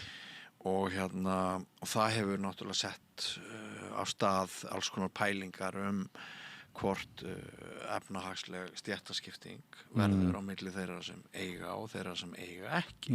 Og við vitum náttúrulega hvað leigumarkaðurinn búin að vera hræðilega erfiður. Já. Og áður en við spjöllum saman þá fyrr í þættinum erum við að spila viðtal við sem sagt mann frá leyendasamtökum sem lýsir svona því sjónarhorni. En sem sagt, það sem hefur gerst síðan við ræddum saman að það hefur verið svona aðeins meiri umræða hvort verðtryggingin verði afgreidd sem barn síns tíma, hvort við losnum við hana. Hér hafa komið hagfræðingar og þeir hafa sagt það ekkert við því að losa okkur við verðtryggingu, því hún ákveðið svona jafnaðartæki en þeir eru nú fleiri sem segja það allt vitið því að losna við þessa verðtryggingu, það ástæði fyrir því að ekkert annað ríki með hann á svona. En þarna færðu svona fóður í skemmtilega pælingu. Hvernig sæirðu fyrir þér að afnám verðtryggingar myndi hafa áhrif á fasteignasölu? Sko, ef að verðtryggingin myndi hverfa, bara eins og staðan í dag, þá myndi það útiloka svona 30-40% öllum þeim sem að bæði eru með verðtryggð lán og þeir sem eru að kaupa sér fasteignir. 30-40% eða væri bara svona klifta á þetta. Þú ert að segja það að lána byrðin miklu meir en svo venjulegt fólk myndi ráða við. Það bara þannig. Bara greiðslubyrðinar eru bara þannig. Sko, ég ekki á þeirri skoðun að og sko, ég sko í þessari umræðu sem að ég hef svolítið tekið við sjálfa mig sko, þú veist, ef að losna við hana fáið verðtryggingin í staðinn sko, eins og bara gerist til dæmis á Írlandi á sínum tíma þegar þeir tóku inn evru þá var vaxtastig svipað áður en evran komin inn svo fór vextinni niður í svona Evrópuvexti og fasteigna verið fjórfaldaðist á einhverjum 10-12 árum. Það er það sem við viljum ekki auðvitað að fyrirbyggja það með að hafa nógu mikið framboði að leiguhúsnæði og venjulegu húsnæði. Þannig að sko ég sé fyrir mér að verðtryggðu lánin munu ekki fara á næstu 10-15 árum en ég sé fyrir mér að umhverfið verði þannig að það sé hvetjandi fyrir mig og þeir sem neytanda að fara frekar í óverðtryggt. Þannig að óverðtryggðu lánin verður bara hreinlega betri díll á endanum. Bæði það að þú ert að borga hraðar niður og það eins og gerðist hérna á 21-22 þar sem hækkanirnar voru svo mikið, þá fóru bara allir óverðtryggð lán vegna þess að stýrivextu fóru allir niður í 0,75% og það var bara hagkvæmara. Þannig að ef það er sett að búið til hvata til þess að minnka það að verðtryggðu lánin séu alltilega nota þau og þau virkilega hjálpa bara eins og tek sem dæmi Látin föður minn, hann við endur fjármögnum lánið hans fyrir nokkrum árum síðan, hann var að fara eftirlaun hann réði bara ekki við óverðtryggt lán, þannig að við tókum verðtryggt lán til eins langs tíma hægt þannig að hann átti góðu lífsgæði. Þessi lífsgæði hefðu farið, hefðu verið neyddur í núverandi ástand á óverðtryggðu lánum. En ef að kerfið og nú til dæmis búið til þess að nefnd sem að ég hef persónulega kallað eftir opinberi í mörg ár að hverju setjast menn ekki niður til þess að búið til nýtt bara húsnæðislánakerfið helst draga að erlenda hlutleysa sérfræðinga að borði sem hafa enga hagsmuna einu en einu annað en bara kerfið sér gott en ef það sé hvati það er það sem er aðal sem leysir þetta vandamál. Ég ræddi við formann þeirra nefndar sem þú vísa til og hann segir að verðtryggingin sé ein og sér verðbólgu hvetjandi. 100%. Þú ert sammála því? Algjörlega. Og það er náttúrulega að gera verkund eins og þessi vaxtahækkanir sem var orðið þar hafa bara þá fer bara vatnið leitar alltaf auðveldustu leið til sjávar. Þá fer bara markaðurinn í aðra leiðir sem eru í boði. En þú veist, það eru eins og ég segi, það þarf bara að búið til hvata svo þetta virki og funkari. Og þá sér markaðurinn rest það raunveru að verðtryggðu lánin hægt og rólega bara deyja út og enginn vill þau ef að hitt sé í boði á góðum kjörum. En það eitthvað í ímyndunarafli okkar Íslendinga sko, sem byrgir okkur sýn. Við trúum því sumhver að lykillinn að því að ungt fólk geti keypt húsnæði sé verðtryggingin og það er 30-40 ár í basli með að borga. En það alveg dæmi frá nágrannalöndum okkar að ungt fólk þar eignast sitt húsnæði á 10-15 ára. Já, það til dæmi það. Kynslóðin sem að koma upp núna, ég hef svo óbillandi trú á henni, sko. Ég held að hún muni þéna meira heldur en mín og þín kynslóð eða við. Það? Og ást gemri tíma. Fær hún vinnu? Verður ekki gervigrindin múin að... Já, hún mun bara vinna öðru vísi. Já. Og ég meina ef þú horfið 20 ára aftur í tíman, jafnvel 30 ára aftur í tíma, þá er svo mörg störf í dag sem voru ekki til á þeim tíma. Okay. Þannig að það munu alltaf koma störf sem að en sko það sem gervigrindin mun gera er það við munum geta allt, þetta er oft sagt sko að Hörður í Eimskip byggði alltaf upp fyrirtækið án tölvu en þú getur byggt upp jafnstórt fyrirtæki daga á 3-5 árum með tölvu og tækni og gervigrind og svo framvegis. Þetta gerist allt miklu hraðar. Þannig að og við erum á tímamótum núna og það eru alveg óbúslega spennandi tíma framöndan. Það eru svo mikla breytingar framöndan og það er breytingar sem munu eiga sér stað á næstu 5 árum með meiri heldur en að hafa gerst á síðustu 50 árum til samans með gervigrindinni. Þannig að við vitum ekki alveg hvernig það nákvæmlega gerist en Egill Helgason hefur miklar áhyggjur af því að ungt fólk verið atvinnulaust, hann er búin að skrifa marga færslur það. Já, ég bara ég tengi ekki við það. Þetta verða bara... Tengir ekki við Egill? Nei, ég þekki mann ekki neitt, ég er mikið álitað, ég er mikið gaman á hann. Saknan í Silfur Egils, sunnundasmotnum, mannst þetta því? Já, ég var stundu gestur hjá hann. Já, einmitt. En sko það verða til störf sem ekki til í dag og það er svo mikið grassirandi. Þú veist, ég var að hjálpa einum efnuðum útlendinga að kaupa fasteign á Íslandi. Já. Og við áttum mjög... Ertu þá ekki landráðamaður? Hann var að kaupa sér heimili hérna. Konan þessi vestur Íslendingur og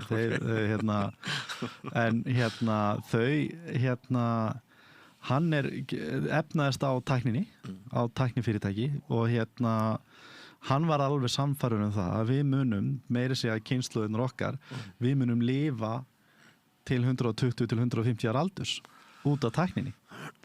Þú veist, þú sér það líka að sko fyrir 20.000 árum síðan, nú er kannski komin út fyrir fasteignumræður, sko það liðu við til, sko það liðu fólk til 30.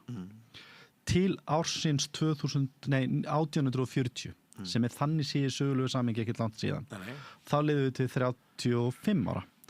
Þannig á þessum óbúslega langan tíma þá byggum við til þá eignumst við 5 ári viðbót. Frá 1840 og til dagsins í dag þá erum við að lifa til 85. Ég held að meðalaldur á Íslandi hjá konum 86 og við strákunir 84. Ég er ekki alveg viss með tölunar. Við erum mjög nálega þetta. Þetta út af tækni og framþróun og lyfjum og svo framvegis og við erum bara búin að sjá það sem í dag. Við erum bara búin að sjá svo brota þessi koma skala næstu 5-10 árum. Þannig að við lifum á svo ótrúlega áhugaverðum tíma. Og hvernig mun auki langlífi sér breyta fasteignamarkaðinum?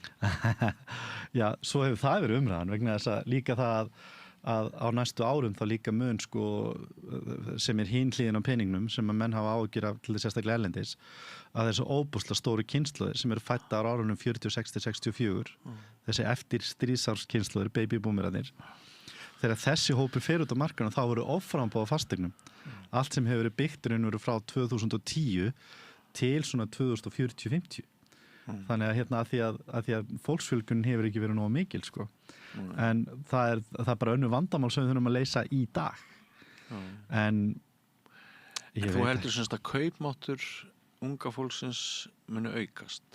Ég held að yngra fólk í dag bara verður alið upp við allt annað tækniumhverfi sem gefur allt öðrum tækifæri, öðruvísi tækifæri heldur en við vorum aldrei uppið. En þú vinnur náttúrulega líka við að halda væntingum gangandi og bjartsýni. Já, ég hveti til að lesa bók sem heitir The Future is Faster Than You Think. Já. Þar óbúðslega mikil það bara verið að skrifa það hvernig, ekki bara einhverja spádóma, heldur verið að skrifa hvaða vinna í gangi núna í öllum greinum sem að verður normið fyrir okkur í framtíðinni. Þú veist, allt frá því að sé sjálfkeyrandi bílar og uppi við hvað, bara hvernig við verslum inn og hvernig við mentum okkur og svo framvegis. Þannig að þetta er mjög áhugaverður lestur. Og ég hef svolítið keypt þau rök í þeirri bók. Ok, spennandi. Herri Páll, ég ætla ekki að halda þér mikið lengur en ef við lítum aðeins hérna út á land að lokum, hvað er að frétta þar? Er svona búið að vera svipað, frost eða kuldi eða hvað ég var að segja, búið að vera svipað rólegt þar og hér á höfuðborgarsvæðinu eða? Já, þetta leggst svona jafnt yfir, þú veist, það er svona 70-75% af sölunni er á höfuðborgarsvæðinu. Og samdrátturinn virðist vera bara í algjörlega ef að verður 5% samdráttur á höfuðborgarsvæðinu eða 5% aukning, þá gerist það með nákvæmlega sama hætt út á landi. En ég finn það alveg að þessi jaðarmarkaði við höfuðborgarsvæðinu sem ég veit ekki alveg hvort það kalla út á landi í dag. Selfoss, Hveragerði, Akranes og Reykjanesbær. Það er góð spurning, Ég er farin að teikna nýtt höfuðborgarsvæði sem er sá hringur. Innra og ytra höfuðborgarsvæði. Já, nákvæmlega. Þeir markaðar hafa verið rosalega erfiðir á undanförnum svona 2 árum. Það var byggt rosalega mikið þar líka. Já. Og þau markaðsvæði lofa mjög góðu. Ég er mikið heillast því sem ég ger á Þorlákshöfn. Mikil uppbygging atvinnustarfsemi og þar getur fengið lóð úthlutað. Það er reyndar fleiri sveitarfélög í kringum sem bjóð upp á það. En jú, landsbyggðin, hún hefur svolítið haldist í hendur bara við almenna markaði. Ertu því kunnugur hvað hver verðmunurinn er á sambærilegri eign á Akureyri og segjum bara 108 Reykjavík? Já, það er svolítið síðan ég skoða þetta en Akureyri er svona svipa verðlagur á Hafnarfjörður. Já. Og munun á Hafnarfirði og Fossvoginum 108 náttúrulega kannski það póstnúmer sem er hvað eftirsóttast og er hvað dýrast.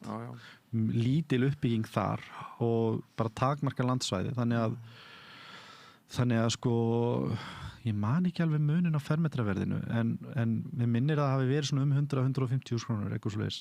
En Akureyri er sem sagt samkeppnishæft við Hafnarfjörð og þannig séð. Þannig að sem þýðir það að fasteignaverð á Akureyri hefur stigið töluvert á seinni árum.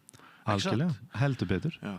Og þar hefur ég skoðað þetta fyrir nokkrum árum reyndar síðan þar sem ég var að bera saman verðmun á Akureyri og höfuðborgarsvæðinu og á þeim tíma þá var einmitt niðurstaðan svo þetta er bara mjög líkur markaður og í Hafnarfirði. Og Hafnarfjörður eru, þú veist, við erum með Norðurbæ, Hafnarfjörður, Álfaskeiðið sem er hvað lægsta fermetra verð á höfuðborgarsvæðinu. Ásamt 111 og semst Breiðholtinu.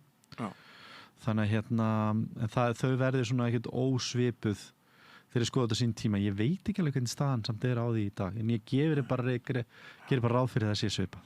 Já.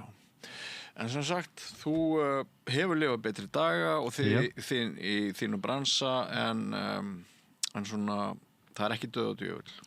Það er kuldi en alls ekki frost, ef ég get orðað það þannig. Það er fólk að kaupa og selja á hverjum degi og ég tók stöðun á bönkunum fyrir svolítið síðan hvort að þeir séu upplifað að margir séu að falla greiðslumati þeir könnust ekki við það. Það er náttúrulega líka út af því að fólki er svolítið búið að taka bráðabirgða greiðslumati sjálf á netinu og svona og þeir sem er ekki að standast það, þeir er ekkert að fara inn á markaðinn en þar er stór hópur sem býður eftir að komast inn á markaðinn sem mun komin á markaðinn leið og vextur og verðbólgu vera að lækka. En þá er ég hrættur það, ég deili því að með Sigurði Hannesinu, og þetta er að fá hann í spjall, mjög margt áhugavert sem hann segir, og þá deili ég þeirri skoðun að það er raunverulega hætta á húsnæðisskorti þegar að hlutirnir fara að snúast við. Og það er það sem ég hef áhyggjur af. Þessin er svona hrifin af þessum húsnæðispökkum ef það verður brugðist við og farið að skipuleggja þetta hratt og vel.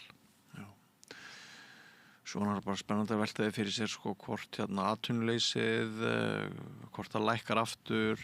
Það fróðlegt að sjá hvernig ferðaþjónustan mun þróast, mun straumur erlends vinnuafls, mun hann stoppa. Akkurat. Mun fólki fara aftur tilbaka sem hefur verið hérna.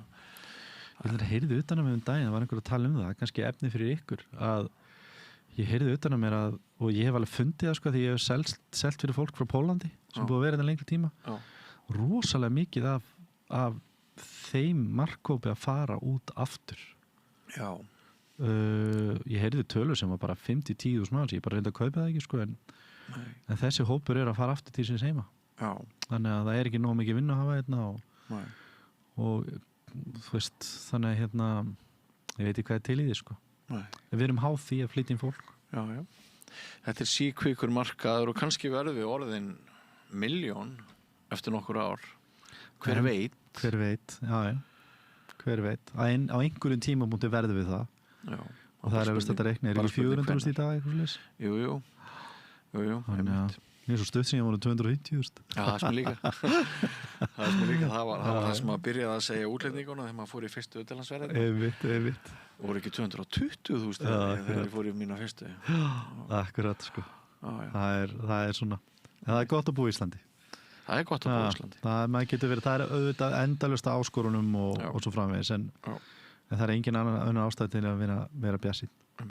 Ég vona að jöfnuður gefi að sem flestir geti komið þakki fyrir ofan höfuð og þeir sem ekki hafa áhuga á því að eiga þakkið fyrir ofan höfuðið geti verið á sæmilega stabilum leigumarkaði á þess að borga augun úr. Þannig viljum við hafa það hér í velferðarsamfélaginu í Íslandi. Hjartanlega sammála. Ljómandi. Kæra þakki fyrir komuna, Páll Pálsson, fasteignasali. Gaman að koma til. Takk fyrir. Og nýrkabli eftir andartak, ekki fara langt. Ég heiti Kristinn Sigmundsson og styð Samstöðina. Samstöðin er óháð sjónvarpsstöð sem fjallar þjóðfélagsmál á vandaðan og yfirvegaðan hátt. Ég skora á ykkur að styðja hana með því að gerast áskrifendur. Samstöðin er ómissandi. Ódýr og öflugur miðill. 40.000 manns sjá eða heyra þætti samstöðvarinnar í hverri viku. Ef þú vilt auglýsa, sendu post á samstöðin@samstöðin.is.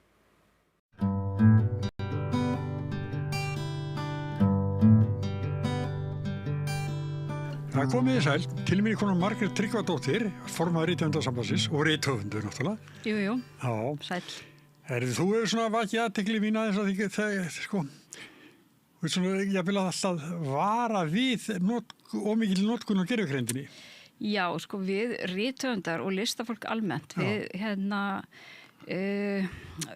við erum mjög varfærin svona upp til hópa, langflest þegar kemur að notkun gervigreindar og það er náttúrulega ekkert síst vegna þess að við sjáum að sko listafólk, bæði textafólk og myndlistafólk og tónlistafólk, þótt sumir noti gervigreind í sínum störfum, að það eru ennþá fleiri sem eru bara að missa sína vinnu út af gervigreindarnotkun en svo er það líka það að þessar vitvélar sérstaklega þá náttúrulega þessi stóru mállíkun, þau eru þjálfuð á textum og þau eru bara svona eins og skrimslið sem þarf að éta endalaust og mjög mikið af þessum textum eru bækur sem að þessi gervigreindar og stór tæknifyrirtæki hafa bara hreinlega stólið.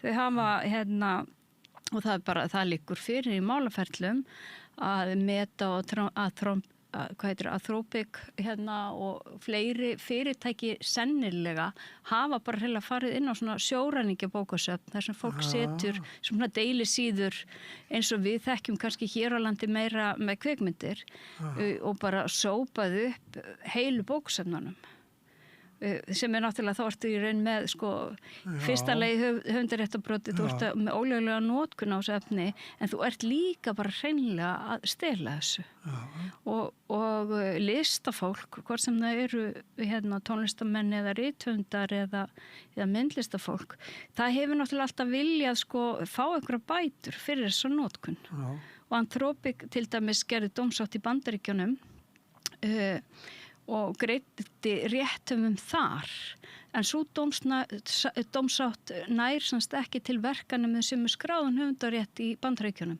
Í Evrópu eru höfundaréttarlögin allt öðruvísi. Við þurfum, höfundarétturum verður bara til leið og verki birtist. Í Bandaríkjunum þá þarftu að skrá hvert verk sérstaklega. Þannig að þetta er bara allt öðruvísi kerfi. Já, en það er sko gervigreind getur bara stólið hugverkum.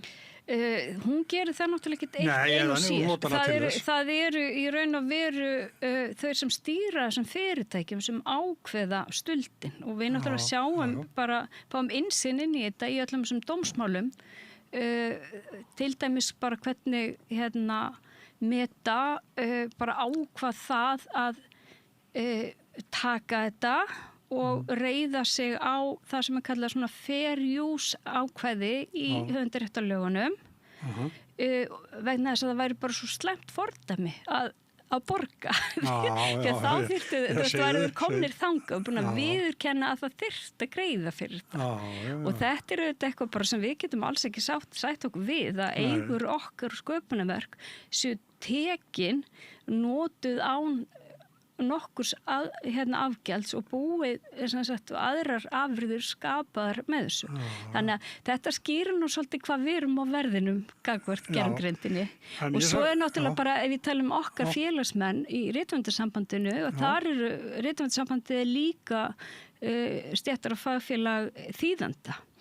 Og það er svo stétt sem við erum að sjá missa í raun mestaverkefnum núna í sem skapandi geira. Ég held að reyndar að staðan sig jafnvel bara svipu hjá forriturum. En það eru, sko, gervigreindin er að verða svolítið góð í þýðingum. Hún er ekki fullkomin og það þarf ykkur að lesa yfir. Hún er góð í svona styttri textum, miklu verri í lengri, þar sem er meiri heild og kannski tilfinning.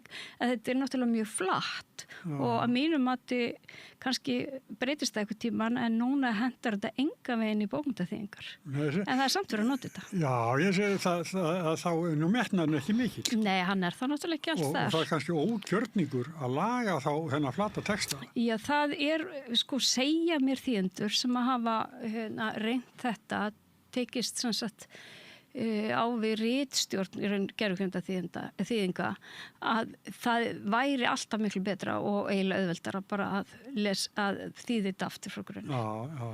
Og þá með einhverja sýn og tilfinningu fyrir málinu, sko. Já, en sko, þú skrifaðir eitthvað bara kæraði fyrir þetta að sko setningarræðina, uppbygging setningarna er á annan hátt heldur en við skrifum. Já, sko, það er gervigreindin virðist hafa svona einhvern ákveðin málstíl og Andrés, við heldum í rithöfundasambandinu ansi góðan fund í desember gervigreind og Andrés Snær Magnússon var þarna með skemmtilegt erindi eins og hans er vísa og það sem hann líkti gervigreindinni við eiginlega bragarhátt. Að hún byrjar þegar hún er að skrifa svona texta í að fullir það eitthvað sem ekki heldur, svo það er ekki þetta heldur, það er þetta og hvernig hún einhvern veginn raðar efnisatriðum upp, hún nota mjög gjarnan þankastrygg og semikomur og ég er svona hef alltaf einhvern veginn verið mikil þankastryggsmanneskja, ég er bara steinhættur sem sko því að þetta er einhvern veginn, vil ekki láta mér hefur alltaf þótt mjög vænt bæði semikomu og þankastrygg og eins líka hún notar oft svona í miðjum texta feitleturun til að og þetta sá maður bara allt í þessari grein Ásdísar bæjarstjóra í Kópavogi í gær. Þannig ég tók hana og bara opnaði henni í Chrome-vafranum þar sem ég með þessa Pangram viðbót sem er ókeypis, 4 tekk á dag. En hægt að vera með áskrift af líka og bara, þú veist, hún komst að sömu niðurst og þetta væri 100% gervigreind og það var, en sko þessi grein sem að, sko þetta náttúrulega bara svolítið skrítið. Auðvitað, þú veist, hefur fólk bent á, já það ekki allir stjórnmálamenn sem að skrifa alla sína ræður eða texta. Það alveg rétt. Stjórnmálamenn sérstaklega en aðri embættum hafa mjög oft haft aðstofamenn á Íslandi og í útlöndum bara sennilega ræðurritara. En samt það eitthvað persónuleg sín og þú veist, við þekkjum texta Obama, við þekkjum hann bara, þú veist, hann bara einhvern veginn svo flottur og hann er alveg eins þegar hann bara í viðtal og spjalli og þegar hann með ræðu, það sama hugsun og berum það saman við Trump, við þekkjum það líka strax. Það eru persónu einkenni þarna. Gervigreindin, þú veist, hún gerir alla því sama. Svo bæði Obama og Trump. Já, og þeir hafa örugglega báðir, skilurðu, með eitthvað flott fólki í kringum sig sem maður kann að skrifa texta en það samt svo mikið af sjálfum, alltaf í. Þannig að það mér finnst að vera að gera ólíkt þegar þú ert að vinna með einhverjum aðstofmanni sem er framlenginga þér í þessu embætti eða hvað þau ert með vél sem að bara kann eina uppskrift og beitir henni einhvern veginn á allt og sem hún hefur mergsogið úr sköpun annara og og býr til eitthvað orðasalat sem að yfirleitt bara eða mjög oft bara þýðir ekkert. Og leiðilegt aflesra. Alveg bara, af hverju við verðum að lesa eitthvað sem að enginn nefnt að skrifa. Þú veist bara í alvörinni. Þú veist, að því að, og hvar þú veist einhvern veginn, og mér finnst þetta líka bara svo óbúslega athyglisvert. Að þarna manneskja í, sko, æðsta embætti síns flokks í raun á landsvísu, fyrir utan kannski að vera formaður, stærsta sveitafélagi fyrir utan Reykjavík. Og hún að reyna að samfara sína kjósendur af hverju hún ætti að kjósa hana aftur og hún getur ekki eins og gert það sjálf. Með sínum eigin orðum og sinni eigin hugsun. Og mér finnst þetta bara svo mikil, þetta vanvirðing við bara lesendur vísis, en þetta rosaleg vanvirðing við kjósendur. Að þú getur ekki einhvern veginn bara sagt hvað þið finnst. Þú veist, af hverju ættum við að kjósa hana ef hún nennir ekki eins og að tala við okkur? Þú veist, bara færa eitthvað vél í það. Já, og það fólk sko sem að ég sko atvinnumenni eins og bæjarstjórnarnir. Já, ég menna. Og ég nú aldrei að vera vanir að ávarpa sko. Akkurat, já. Þannig að sko, það ekki eins og þurfa að kafa djúpt sko. Við veitum þetta bæði. Og ætti að vera öllum hnútum kunnum í bæjarfélaginu. Það enginn sem ætti að geta að skrifa betri textum þetta í raun og veru. Já. En það var ekki líka í Hafnarfirði? Jú, svo var eitthvað annað þar. Ég ekki alveg eins, það var oddviti sjálfstæðismanna þar. Já, sem að fekk gervigreindina til að kokka upp eitthvað súluritt og tölur sem reyndust sko rangar og það sem var náttúrulega eiginlega fyndnara svona fyrir þá sem ekki í sjálfstæðisflokknum að gervigreindin kom með svona einhverja uglu í staðan fyrir fálkan í logónu sko. Þetta var bara það lifist hún bara. Það var eitthvað annarkvæmt máfur að dúfa. Þetta var, þú veist, þannig að sko, auðvitað gervigreind bara það á að kveikja á perinni sko. Þar áttu að segja hvar er ég og er ég í alvörun að fara að byrta þetta opinberum vettfangi og ef að fólk treystir ekki til að tala við kjósendur í gegnum skrifamáli eða greinar og það bara setur einhver gögn fram hvernig í ósköpunum eigum að treysta þessu fólki til þess að stjórna þessum bæjarfélögum.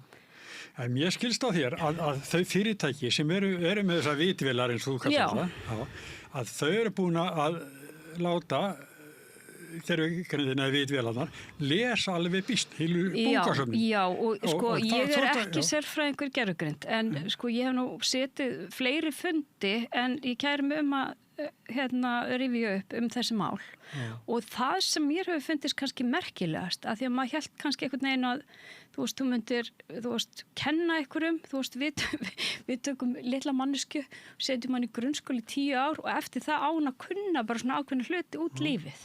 En það er eins og sko, að það er hér á Íslandi og það auðvitað skiptir máli að þessi tæki geti talað íslensku og við getum notað þetta í svona þýðingar þegar við erum að lesa aftur á einhverjum krukkum og allt þetta sko. Og þá var einhver vitvélin sem hafði farið aftur í íslensku. Og þá áttaði ég mig á því, þú veist, það er ekkert nóg að kenna þeim einu sinni íslensku. Það þarf að vera þetta stöðuga mat. Og það fólk sem að, þú veist, hefur áhugað þessu og vinnur í þessu, sem að fylgjast með því bara hver best í þessu, hver best í þú veist, öllum sögn, hver besta orðaforðan, hver besta íðorðaforðan, þú veist, þetta, og auðvitað getur þetta skipt bara greiðlega miklu máli. Og það líka bara, það þýðingar sem að, þú veist, þetta hentar mjög vel í, til dæmis eins og þýðingar sem þurfa að vera svolítið staðlar eins og bara livsseðlar og fylgir í slíku, alls konar leiðbeiningar, lagatekstar, það sem að sama orðalag í ensku þarf alltaf að þýða það sama, til dæmis í Evrópu reglugerðum. Þú veist, ég alls ekki að segja að þetta sé eitthvað sem við höfum aldrei að nota. Nei, það sem ég ætla að segja sko. En við þurfum að vera gagnrýnin á það. Já. Og við höfum kannski ekki að nota þetta til persónulegra tjáningar. Við höfum allavega að hugsa okkur þar. En það er búið að lesa inn á þetta heilu bókasafnin. Akkurat, já. En svo það kallað. Og þetta flatur text og leiðinlegur og nennir ekki að lesa. Það helst ekki. Og þá náttúrulega að þróa þessar vélar áfram. Já. Og þá þetta bara frá. Það sem núna komið, þá dæmist það bara ónýtt. Já, ég veit það ekki. Ég held að þú veist, það bætist bara alltaf við. En það virðast svona bara, já, kannski, ég veit það ekki, einhvern veginn lifa á því sem að nýjast. En svo það auðvitað þetta, sko, við manneskjur, marga hverjar, horfum til framtíðar. Já. En gervigreindin alltaf bara mötuð á fortíðinni.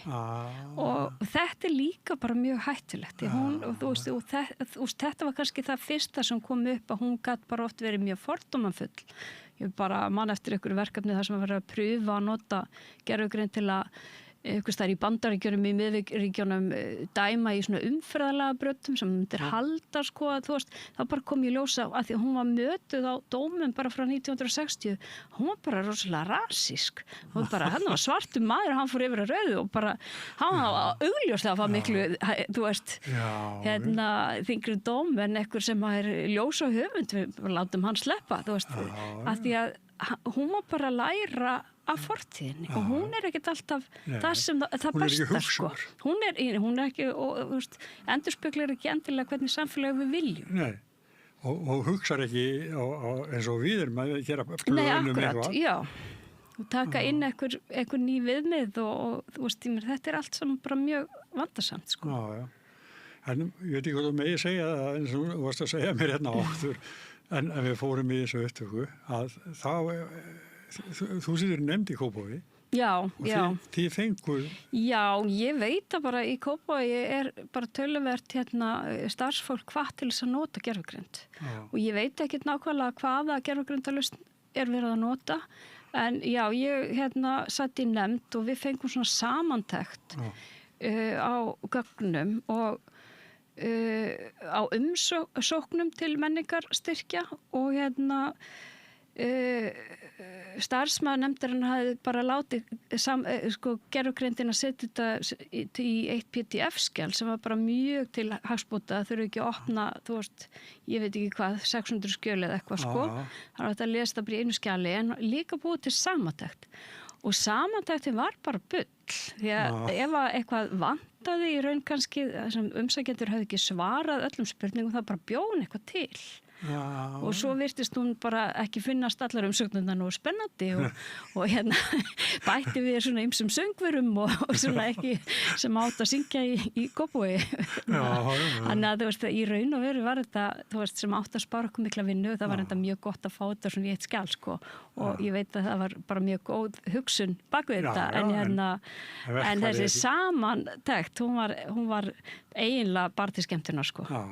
Og í raun og veru svolítið varast að því að maður þurfti alltaf að taka hana svolítið til hliðar og lesa bara gögnin og láti ekki samantekt gervigreindarinnar trufla sig, sko. Já, það ágætt að hafa hana svona til, ég nota ekki, ég líka orðið svo gaman til það, ég veit ekki, kannski kannski. Maður reiknaði ekki með að maður þurfti að læra öllu forrit sem maður hefur þurft að læra á. Nei. En hvernig með Margréti Tryggvadóttur? Ertu í frambóði? Ertu frambóðslistu? Ég er nú reyndar í frambóði en bara mjög aftarlega á lista þannig að það er ekki nokkur hætt á að ég verið bæjarfulltrúi í Kópavogi. En já, ég er á lista Samfylkingarinnar í Kópavogi. Já, það er Það hefur verið að starfa með þeim flokki í bæjarpolitikinu þar. Já, það er svolítið hasar þar á milli. Það er heilmikill hasar og bara mjög spennandi, sko. Það er líka, sko, mjög sérstakt að 2 frambjóð sem voru með 3 bæjarfulltrúa, semst Vinir Kópavogs og svo Píratar, bara ákveða að bjóða ekki fram. Þannig að, og svo er náttúrulega meðflokkurinn að vaða uppi sem var ekki með neitt fulltrú, gekk ekki vel síðast, sko. Þannig að í raun og veru, kann hann sína að meirihlutin er fallinn en það er verið sennilega bara mjög flókin staða en það getur allt gerst en þá, þetta er mjög spennandi. Já, þannig að milli þeirra Jónassonar Já, hann heiti Jónas Már Torfason, oddvitinn okkar.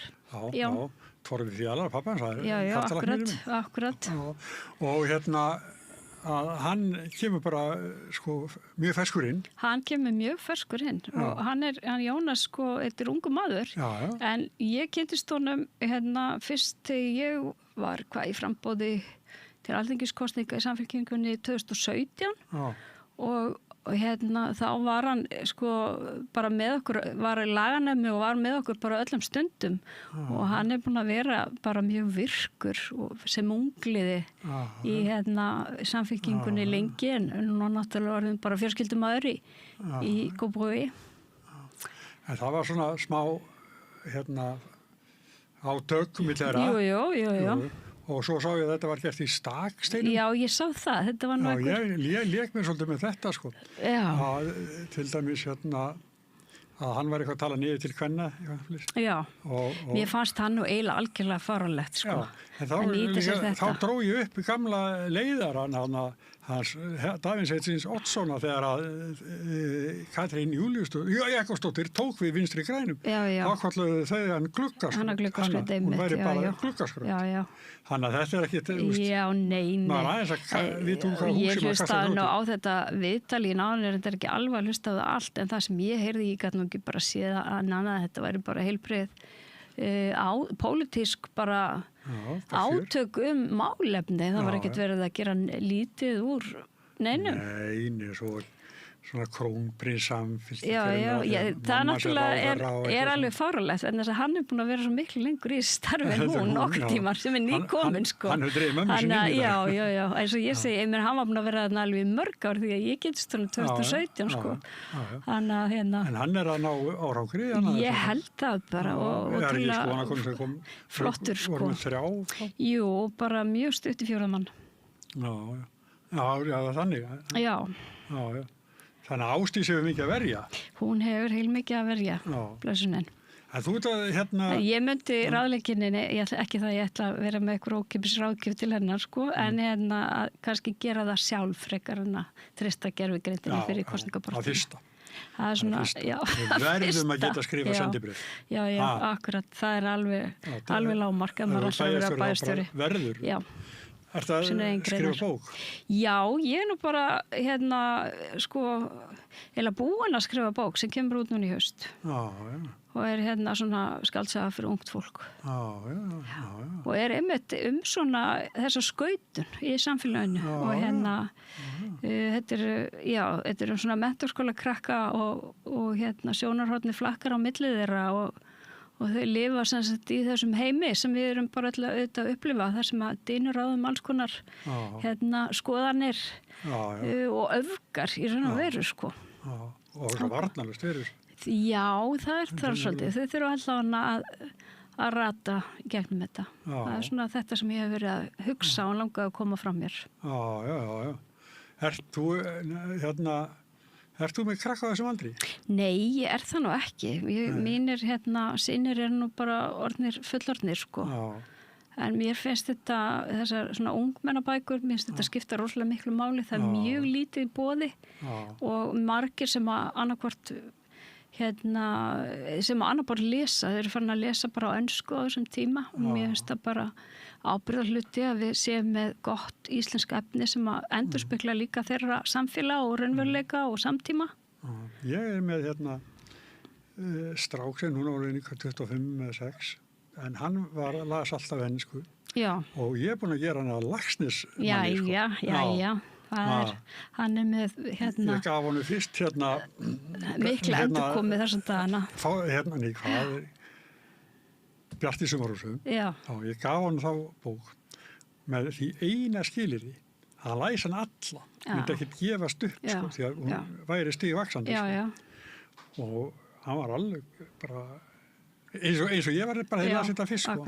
Og svo þannig að mér er búið að taka það. Hann er eflust einsku líka. En hann er búin að fá hjá mig líka sortufólku. Ég held að skipti bara mjög miklu máli að við tökum og börnin okkar, við tökum út þroska og fullan málþroska. Það bara gerist bara töluvert í okkar málþroska bara, þú veist, á þessum unglingsárum og fyrstu fullorðinsárum og það er bara mjög mikilvægt að sem flestir lesi á íslensku líka. Þú ætti að lesa á öðrum tungumálum. Þú veist, það er engin skortur á ensku í okkar samfélagi. Það er bara, þú veist, við erum auðvitað með sjónvarpið texta en ekki döbbað eins og marga þjóðir og það er bara gríðarlega og allir samfélagsmiðlarnir og tölvu menningin mjög mikið þrátt fyrir að það er kunni nú íslensku líka sko. Þá talið sko ef ungir menni er erfitt með að lesa sko þannig að þeir skilji textan en þeir eru í þessum heimi það er að lesa það ég menna það er og það er endanlega skilaboð sko. Akkurat, það er það er auðvitað svo leið sko. Heyrðu, mér þakkaði mikið vel að vera komuna Takk svo leiðis og hressilegt samtal og þetta er eitthvað sem að fólk á aðeins að svona ganga hægt og gleðinandi. Ég held bara aðalega að beita gagnrýni hugsun. Það er ekki, gerfugerðin hún veit ekki allt og ef hún veit ekki eitthvað, því að þú veist, þetta er ekki, sko, við erum svo vöndi að hugsa tölvur að við bara setjum inn eitthvað dæmi 2+2 og það verður alltaf 4. En gerfugerðin virkar ekki þannig. Hún virkar út frá líkum. Þannig að þegar að þú veist, það er 2+2 og það er líklegt að það sé 4. En hún er bara ef hún hefur ekki svarið þá bara segir hún eitthvað sem er líklegt og það er svo hættulegt fyrir utan bara hitt sko hvort við viljum vélar þetta mikil samskipti við vélar og það hafa svona mikil áhrif tala ekki sko flókin texta flókin reiknistæmi eða eitthvað en það er þetta með þessi við getum kannski ekki sko leiðrétt sko. Og ef við sjáum eitthvað hún svarar okkur með einhverju bulli og við segjum heyrðu þetta er ekki rétt þá segir hún, ég ætla aðeins að hugsa málið, jú, alveg rétt, þetta var ekki rétt. Svo kemur hún kannski bara með annað bull. Og þetta er bara mjög hættulegt. Heyrið það sem er að nota gerfugrindina. Herri Margrét Tryggvadóttir, þakka kærlega fyrir. Takk sem leis. Og við höldum áfram hér eftir augnablik. Frjáls fjölmiðlun á í vök að verjast, allstaðar, ekki bara á Íslandi. Peningavaldið og sterku hagsmunaöflin eiga greiðan aðgang að stjórnvaldi og fjölmiðlum og eiga jafnvel sína eigin fjölmiðla. Þess vegna er samstöðin svo mikilvæg. Hér er pláss fyrir allar raddir, málin eru krufin til mergjar og samtölin eru stór og innihaldsrík. Samstöðin er mikilvægt lýðræðistæki. Ég heiti Kristín Helga Gunnarsdóttir og ég styð samstöðina. Alþýðufélagið er eigandi samstöðvarinnar. Markmið félagsins er að auðga og bæta umræðu í samfélaginu. Allir geta gengið í Alþýðufélagið með því að skrá sig fyrir áskrift að samstöðinni. Samstöðin.is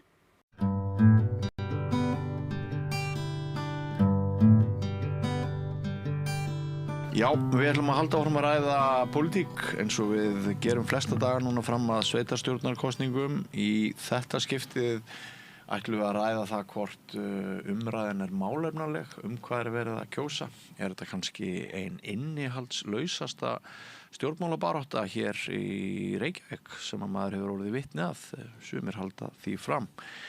Við búum svo vel hér á Samstöðin að við erum með ágætis tengslanett og þekkjum margt gott fólk sem finnst gaman að tjá sig og margir vera róttækir og gagnrýnir og einn þeirra Atli Þór Fandal, verður velkomin. Takk. Það er þetta með inntak stjórnmálana núna fyrir borgarstjórnarkosningarnar. Eru þessar kosningar eitthvað? Já, það hljóta að vera eitthvað en ég hef svona haft gaman að því undanfarið að að kannski fylgja svolítið bara með skilabúðum stjórnmálaflokkana og já, bara svolítið bara imponeraður yfir því hvað þeim tekst að tala ekki neitt eða tekst einhvern veginn bara já þetta svona einhver algjör svona TikTok-væðing sko eða eitthvað bara það sem að þú veist öll vötn renna alltaf til bílastæða og og ég veit að fólk rosa þreytt á bílastæðamálum og eitthvað svona en sko það mætti halda að, og það sumt fólk sem trúir því að hér sé sem sagt bara bara viðvarandi aðföra einkabílnum svo ekki og það objectively ekki þannig það sem sagt þannig að það hefur fjölgað mjög á Íslandi ekki bara síðast 10 ár heldur hefur bara þú veist, hefur okkur fjölgað frá draumalandinu þar sem hann Davíð Oddsson var gerði allt rétt og það var frábært að búa svona með það hvernig sem við tala Já.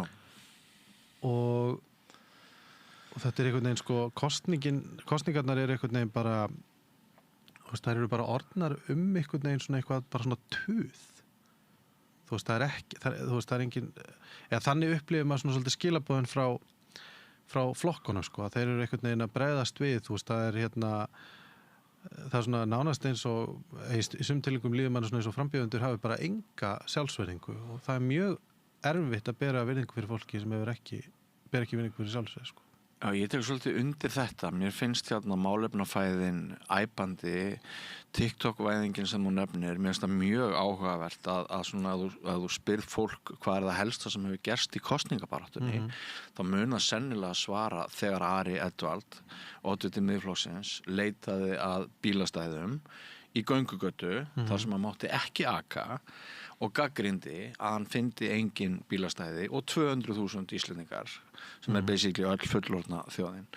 Hún fylgdist með því. Ég hugsa bara könnun ef við myndum fara niður á Laugaveg eða nákvæmt kaffihús og við myndum bara spyrja fólk hvað hefur risið hæst í kosningabaráttunni og sé þetta myndband Ara Edwald. Já, og kannski það sem svolítið merkilegt við það að af sannri miðflokksmennsku þá gat hann ekki beðist afsökunar heldur sneriði bara upp í eitthvað grín og bjóð til svona einhverjar ástæður sko. Hann gat ekki bara sagt já, heyrðu, ég var bara í ruglinu heldur, þú veist sko, auðvitað það samt, þú veist, það verið að kjósa eitthvað og alveg sama hvað reyndir að halda öðru fram þá sko eru stjórnmálin ekki bara orðræðukeppni, þú veist, það hún fjallar eitthvað af því að það eru ákvarðanir teknar sem skipta máli þannig að og þess vegna kannski þetta svolítið áhugavert sko að það eins og menn sé á sko harða hlaupum frá því að standa fyrir eitthvað.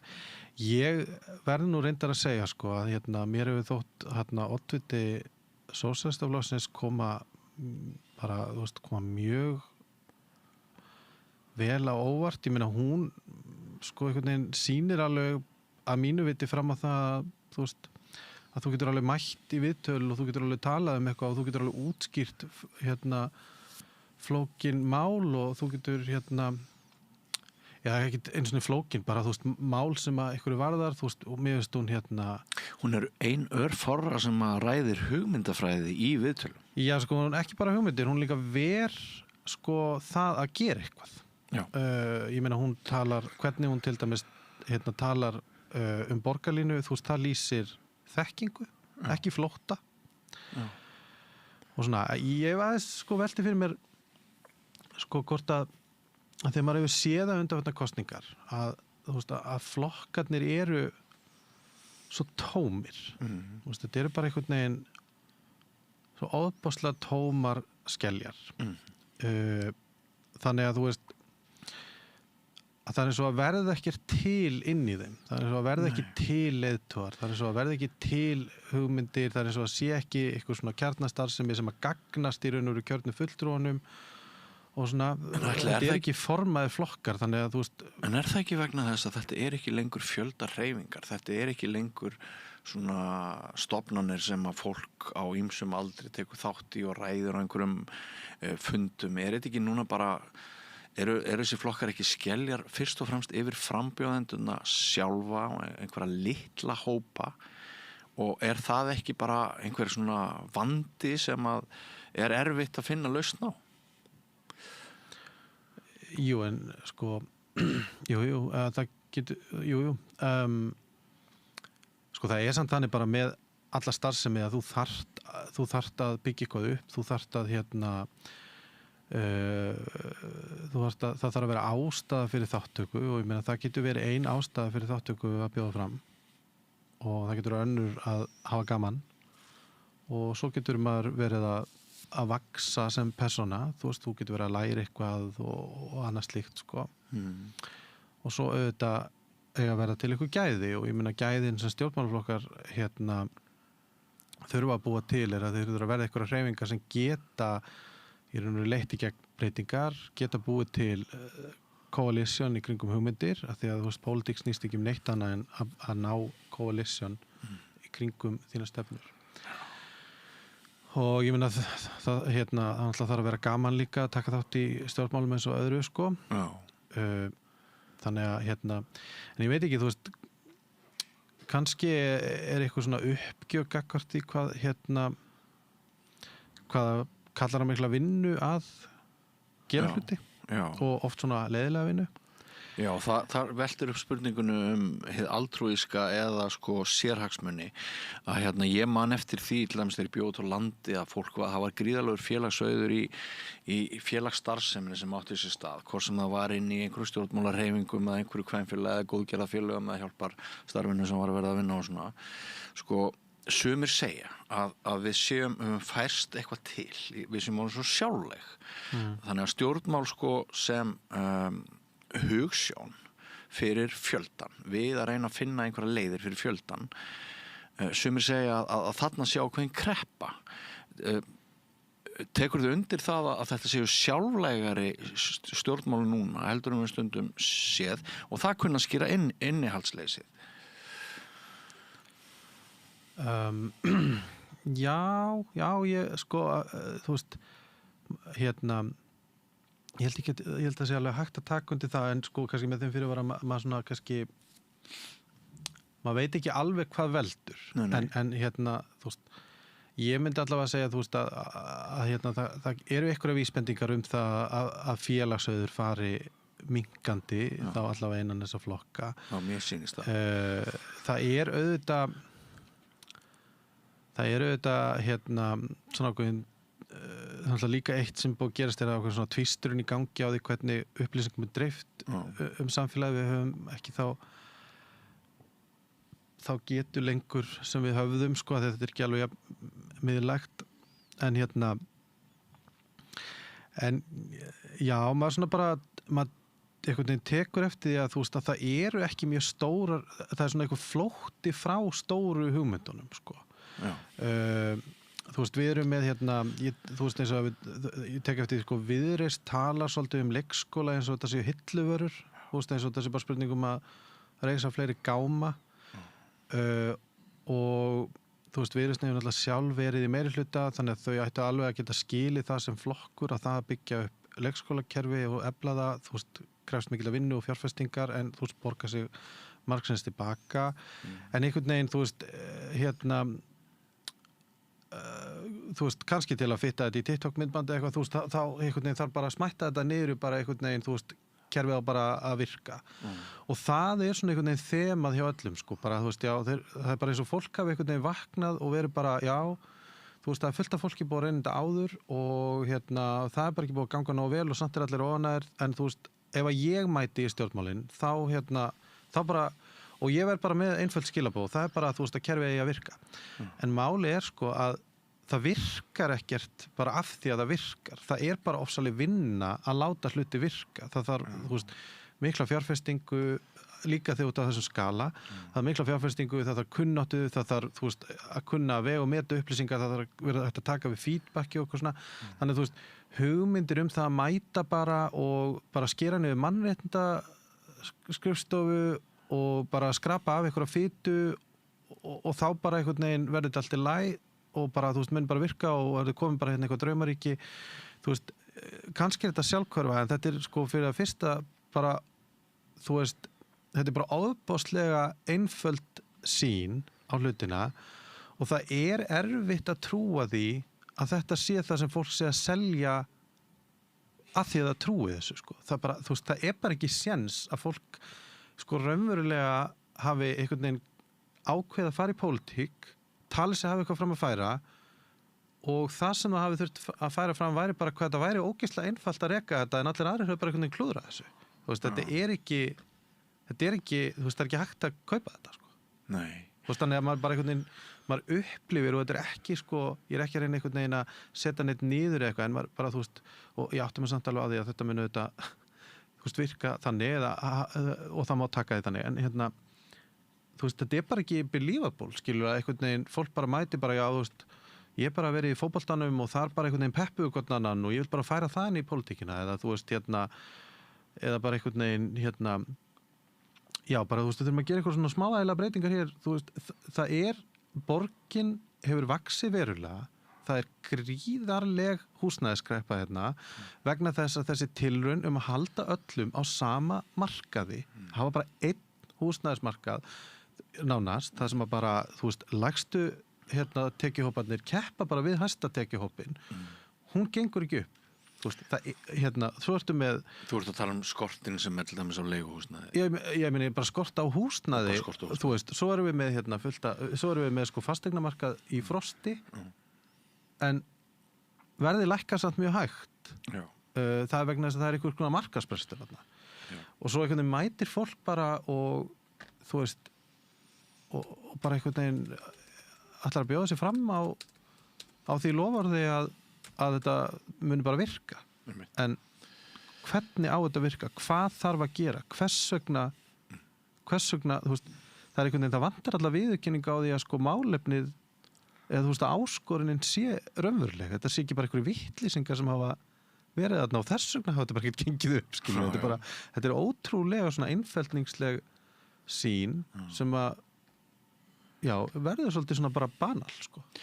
Ég held við þurfum líka að ræða það alveg í fullri alvöru að það áhugavert hve margir oddvitar frambúðana í Reykjavík koma einhvern veginn af sömu slóðum og þú sérð ekkert mikinn mun á því gildir einu hvort leiði flokk sem heitir Samfylkingin eða Sjálfstæðisflokkurinn eða Viðreisn eða hvað þetta bara svona mjög margir sem upplifa þetta sem svipaðan graut í svipaðri skál.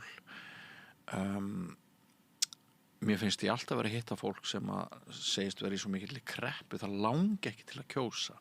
Það sko trúi ekki á einhvern veginn neitt afl sem að bjóða fram einmitt út af þessu inntaksleysi og kannski sko verður einu afleiðingin af þessu ef þetta vandamál að við erum að fá fólk svo mikið úr sömu áttinni, kannski verður afleiðingin svo að þetta bara fegurðarsamkeppni, þetta bara umræða persónur en ekki málefni og þá fer þetta snúast bara mjög mikið útlit frambjóðandana og hvort þeir hafi kjörþokka og hvort þeir kunna að tala í löngu máli á þess að segja nokkuð sem ég veist mjög ráðandi á þessum hlaðvörpum og í þessum þáttum sem ég hef fylgst með að hérna kunstin að segja ekki neitt sem gæti stygt einhvern og hérna útilokað einhver atkvæði, hún stundu núna sem aldrei fyrr en að mínum mati.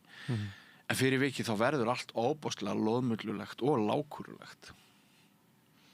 Já, sko ég ætla að setja miðflokkin algjörlega hérna til hlýðar vegna þess að miðflokkurinn er stjórnmálaflokkur sem að stendur ekki fyrir neitt annað en að sko hérna að láta fólk einhvern veginn vantreysta nágranna sínum sko. og ég bara þú veist, í mínum huga þetta bara þetta bara verulega hættuleg hreyfing sem að hefur ekkert nema gremju, ekki neitt. Það er bara listin á óvinum lengist bara á hverjum einasta degi og þú veist, það er þú veist, þannig að tökum hann aðeins út fyrir það, því að það er nú kannski ekki hægt að segja að það að etja saman nágrönnum sé endilega innihalslaust, það er þetta stórhættulegt. En maður skjóta inn í aðeins áður en þú heldur áfram. Heldur þú þá að sko vægið sem Miðflokkurinn hefur til dæmis núna í borgarstjórnarkosningum, sem er töluvert meira vægi heldur en Miðflokkurinn hefur áður haft, heldur að innkoman hafi skekkt mynd annara og málflutning annara að innkoma og vægi Miðflokksins sem núna er orðið töluvert í borginni, breytir það orðræðu annar og breytir það leiknum fyrir hina líka? Já, það gerir það, vegna þess að svona gremjuflokkar, þeir eyðileggja út frá sér, sko. Þeir gera það, sko. En ef við tökum það aðeins til hliðar, því að, þú veist, og það er alveg endilega við getum talað um Miðflokkinn, sem er alveg stórfurðuleg hreyfinga af fólki sem skortir hreinlega tilfinningagreind og vill bara fá að vera skítalar í friði á þess að eitthvað gagnrýna á. En að það sem sko þetta einhvern veginn sko gerir það verkum að menn verða svo sko, eru bara einhvern veginn alltaf að bregðast við, skilur, eru bara einhvern veginn að bregðast við einhvern veginn svona hugmyndir sínum það að öllum finnst þetta ótrúlega leiðilegt og öllum finnst þetta ótrúlega tilgangslaust og eitthvað svona, en sko pólitík þó hún geti virkað stjúpid og leiðileg, og þá snýst hún í alvörinu eitthvað, vegna þess að það er verið að handlera með mjög mikla hagsmuni og mikla fjármuni og þetta hefur bein áhrif á líf fólks. Það hefur bein áhrif á líf fólks að hér séu lélega samgöngur og þú getur sagt sko séu almenni samgöngur eða lélega samgöngur fyrir einkabílinn, sko, þetta hefur bein áhrif og þannig að það er til dæmis alveg hlutur sem er hægt að ræða, en þá verður að vera hægt að ræða það og þú veist, og vinna sinnir okkur laust. Það hefur bein áhrif á líf fólks að þurfa að brúa bilið frá barneignum og til leikskóla, sko. En á einhverju tímabóti þá náttúrulega þá að vera eitthvað rými til þess að hætta að kenna sko öðrum af því að þú veist, það er oft bara ástæður fyrir þessu. Það er til dæmis ekki þannig að það sé bara einhver hugmyndafræðileg kergja sem valdi því að leikskólamálin séu ekki nógu góð, sko. Þetta er sko flókið kerfi að reka, það er skortur á fólki til að starfi því, það þarf að bæta vinnuaðstæður. Þú veist, þetta eru alvöru hlutir. Þannig að ég held að sko, það er eitthvað búið að gerast, það er eitthvað sem veldur því að það er orðið bara mjög almenn nálgun að stjórnmál snúist ekki neitt. Þetta sé bara einhver orðræðukeppni, þetta sé bara einhvern veginn spurningum það að vera svolítið fyndin eða segja eitthvað sniðugt eða að vinna sko argumentið. En það er engin tilgangur í því að vinna argumentið ef þú ætlar svo ekki að nota þann sigur í neitt, sko. Þannig að það er kannski það sem að maður tekur eftir, varandi þú veist hvaðan fólki er að koma að þá auðvitað, ég meina það er nánast orðið spurning hvort að Miðflokkurinn og Sjálfstæðisflokkurinn ætti ekki að gera upp sko sem samstæða, því að samgangurinn er svo gríðarlegur, sko. Það er eiginlega orðið erfitt að sjá það að þetta séu sko tvær sjálfstæðar hreyfingar. Þannig að samgangurinn á milli fólki að milli af fólki er svo yfirgengilegur. En á sama tíma er náttúrulega líka svolítið erfitt að láta eins og það sé eitthvað óeðlilegt að fólk skiptum flokkaði svo margt sem getur gerst.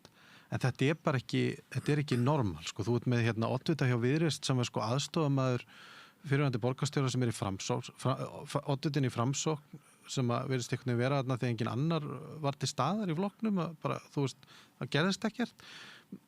Hann fekk svona sitt uppeldi fyrst í Sjálfstæðisflokknum, svo ertu komið með oddvita hjá Samfylkingunni sem hefur tengsli Sjálfstæðisflokkin, þú ert með oddvita hjá Miðflokknum sem hefur tengsli Sjálfstæðisflokkin.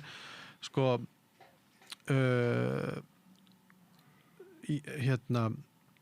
það svolítið skrítið sko að Sjálfstæðisflokkurinn einhvern veginn hefur aldrei mælst lægri og aldrei verið einhvern veginn minni áhugi á því sem hann hefur fram að færa en þá einhvern veginn sko taka hinni flokkarnir sér til og auka framboðið á sjálfstæðismönnum sko. Ég meina það er eitthvað mjög skrítið að gerast og ég held að svarið sé bara mögulega að það er enginn þarna. Það er enginn í þessum flokkum. Þetta eru bara tómi flokkar og þeir eru bara búin að vera það svo lengi að nú erum við farnir að sjá það. Sko. En svo vorum að nefna á þann, þetta væri bara skeljar. Tómar skeljar. Það er líka forréttindabragur á frambjóðendum. Það auðvitað augljóslega skortir meiri vít, meiri breidd. Svona miðað við það bara þegar ég horfi mína áratugi aftur, mér finnst það hafa verið meiri fjölbreytileiki í efstu 5-10 sætum, svona að jafna því. Þannig að sko, það er líka annað. En svo hef ég líka verið að velta fyrir mér, Atli, með kerfin okkar, eins og þú ert svolítið að tala um leikskólana. Sko, það er líka eitthvað í manni sjálfum sem hefur breyst. Já. Og sem sagt, þessi útvistun til stofnana, sko, elsti drengurinn minn, hann var 6 mánaða gamall þegar hann fór á leikskóla. Og svo var hann bara á stofnunum næstu ára á tugina, sko. Í dag, þá bara, ef ég væri að eignast barn í fyrsta skipti í 20 með sömu hugmyndir í hausnum eins og ég með núna, þá myndi ég reyna að halda barninu bara rosa mikið heima. Já. Og ég held að það séu óbáslega mörg okkar sem að höfum einhvern veginn sko þessi kerfi sem voru svona universal og mikil sáttum, þau eru líka svolítið að gliðna í sundur og hvort það er sko aukin eiginhagsmuna hyggja, hvort við erum mörg að færast til hægri eins og sumir segja, ég er samt ekki endilega vissum að þetta sé neitt hægri, þetta er bara svona meiri. Við viljum huga meira hverjum og einum einstaklingi í staðis að setja hann í saltkjötstunnuna og svo bara kemur einhver hrærir í, sko. Og er það ekki kannski líka svolítið eitthvað sem maður þarf að velta fyrir sér? Við náttúrulega erum að færast til hægri að því að það er meiri óvissa. Sko besta leiðin til að búa til hægri menn er að skapa óvissu um framtíðina. Já. Það er bara það sem virkar best. Og það er bara búið að bara endalausa rannsóknir sem sýna það bara. Þú veist að það er ekki þannig að við verðum íhaldsamari með aldrinum bara sjálfdáðan. Það er að besta leiðin til þess að ýta undir svona íhaldssemi og eiginhagsmunasemi er að skapa ótta og óstöðuleika yfir framtíðinni. Og notabenni, ef við förum aftur á miðflokkinn, þá er það nákvæmlega það sem þeir gera. Það eru útlendingar og hinsegin fólk sem er einhvern veginn að eyðileggja fyrir þér lífið, þér góða líf. Þú veist, ef ekki væri fyrir þetta fólk, þá væri þetta miklu betra og svo er þú veist, er ekki orðið að leggja bílnum sinu neins staðar og það er bara verið að reyna að taka okkur kjötið og þú veist, ég vil bara fá að éta mín á bjúgu og eitthvað svona, þú veist, þetta er hræðsla. Þannig að þú veist, auðvitað eru við búin að auðvitað breytust við vegna þess að það er stanslist ítt undir það að við þurfum eiginlega bara að vera aðeins hræddari sko, bara vantrista nákvæmlega okkur aðeins meira og kannski vinna aðeins harðar, passa meira hvað við segjum og þetta er umhverfið sem býr til hægri menn, þetta er það sem gerir fólk meira hægri sinnað. Þetta er ekkert allir hægri sinnaðar út af því að þeir eru hræddir en þetta er bara vel þekkt. Heldur þessi engin kreppa tengt í þessar stóru heildrænu lausnir sem fjöldin sem við vorum samþykkt í fyrir einhverjum áratugum að bara allir myndu einhvern veginn bara hendum öllum börnunum í þessa sundlu og sjáum hvernig það reyður af. Heldur að sé engin... Jú, ég held að það spili inn vegna þess að það býr til óvissu framtíðina. Og heldur að það sé tengt málflutningi til dæmis miðflokksmanna? Nei, ég meina málflutningur miðflokksmanna, sko málflutningur miðflokksmanna eru þetta líka vegna þess að það er,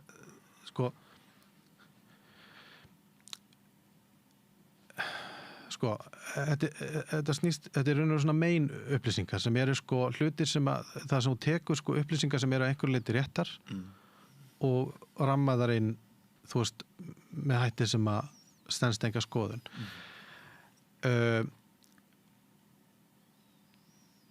Það er náttúrulega best að sé húsnæðiskrísa til þess að þú getur fundið blórabökul fyrir húsnæðiskrísunni. Þú veist, það er ekki þannig að og það er auðvitað langt best að fólk hafi upplifað það að vera í vandræðum með að finna stæði til að þú getur kent ykkur það að það sé engin stæði. Þannig að þú veist, auðvitað hefur það áhrif, það hefur áhrif að að það er búið þú veist, það er fólk hefur kannski ástæðu til þess að að upplifa það að kerfið taki ekkert jafn vel utan um því. Ég meina það er bara talsvert ströggl fyrir mjög stóran part af fólki að vera til. Það er bara talsverð vinna að búa á Íslandi, sko. Já. Og þannig að sjálfsögðu, þú veist það sem ég er að segja er að ég er ekki að segja að það séu ekki vandamál. Ég er að segja að hluti af vandamálinu er það að þú veist, að við erum með stjórnmálaflokka eða, ég meina, þú veist, já, miðflokkurinn gengur kannski lengst í svona gremjupólitík, þar að segja gremja sem er aldrei með neina lausn. Það er aldrei neina lausn. Þeir segja bara, við munum leysa þetta. Aldrei hvernig, aldrei hvað það ætla að gera, aldrei hvað það myndi kosta, aldrei hverjar afleiðingarnar eru. Þetta er bara, þú veist, ekki treysta hinum, treystu mér. Og bæði vegi, þú veist, þá eru ef ekki verið fyrir útlendingana, þá væri lífið miklu betra. Og muniði hvað alltaf gott í gamla daga. Það er það sem ég er að segja, þú veist, þetta er gremju stjórnmál, þetta er bara svona grievance politics. Það er allt annað en að segja þetta er ekki nógu gott og það þarf að laga það og við getum, þú veist, og við erum með stefnu sem segir, gerir þetta. Þú veist, það er allt annað vegna þess að þá ertu að, þú veist, það er ekki gremja að vera ósáttur við að eitthvað virki ekki, en það er gremja að vera bara alltaf að kenna ykkur finna bara blórabökul en koma aldrei með neina lausnir og það er bara ný gremja á hverjum einasta degi. Þú veist, það bara strætó virkar ekki og svo bara sjáðu hvað er ógeðslega óhreint og svo er grasið ekki slegið og þú veist, og svo eru útlendingar og munið í gamla daga hvað allt var gott þá gátum við byggt upp Breiðholtið og svo bara er verið að taka okkur bjúuna. Þetta er gremja. Það er engin lausn í þessu og svona tala miðflokkurinn. Og þeir þurfa á því að halda að þú vantreystir nágranninu. Þess vegna er þetta svona sérstakt stjórnmála. Og þess vegna geta þær aldrei viðurkennt að þær hafi gengið yfir línuna, aldrei viðurkennt að þær hafi sagt eitthvað ósatt, aldrei viðurkennt neitt. Það er ekki hægt. Því þetta er bara alltaf einhverjum öðrum að kenna. Þetta snýst bara blórabökul. En hinum megin getur vel verið að þú veist, viðbröðin við þessu vegna þess að það virkar ekkert að reyna að rökraða gegn þessu. Þú verður að tala hvað þeir eru að gera, ekki nálgast, þú verður að tala sko munstrið og taktíkina en ekki nálgast einstaka mál vegna þeir eru alltaf með afsökun í hverju einsta máli. En það getur vel verið að það hafi þessi áhrif og auðvitað er það þannig að það er bara mjög margt sem að hefur ekki verið sinnt hérna. Við vorum hérna með ríkisstjórn til dæmis. Sko, við vorum með ríkisstjórnir frá 2013 eiginlega þar til þessi ríkisstjórn tók við sem bara sinnti engri fjárfestingu, sinnti bara engri uppbyggingu.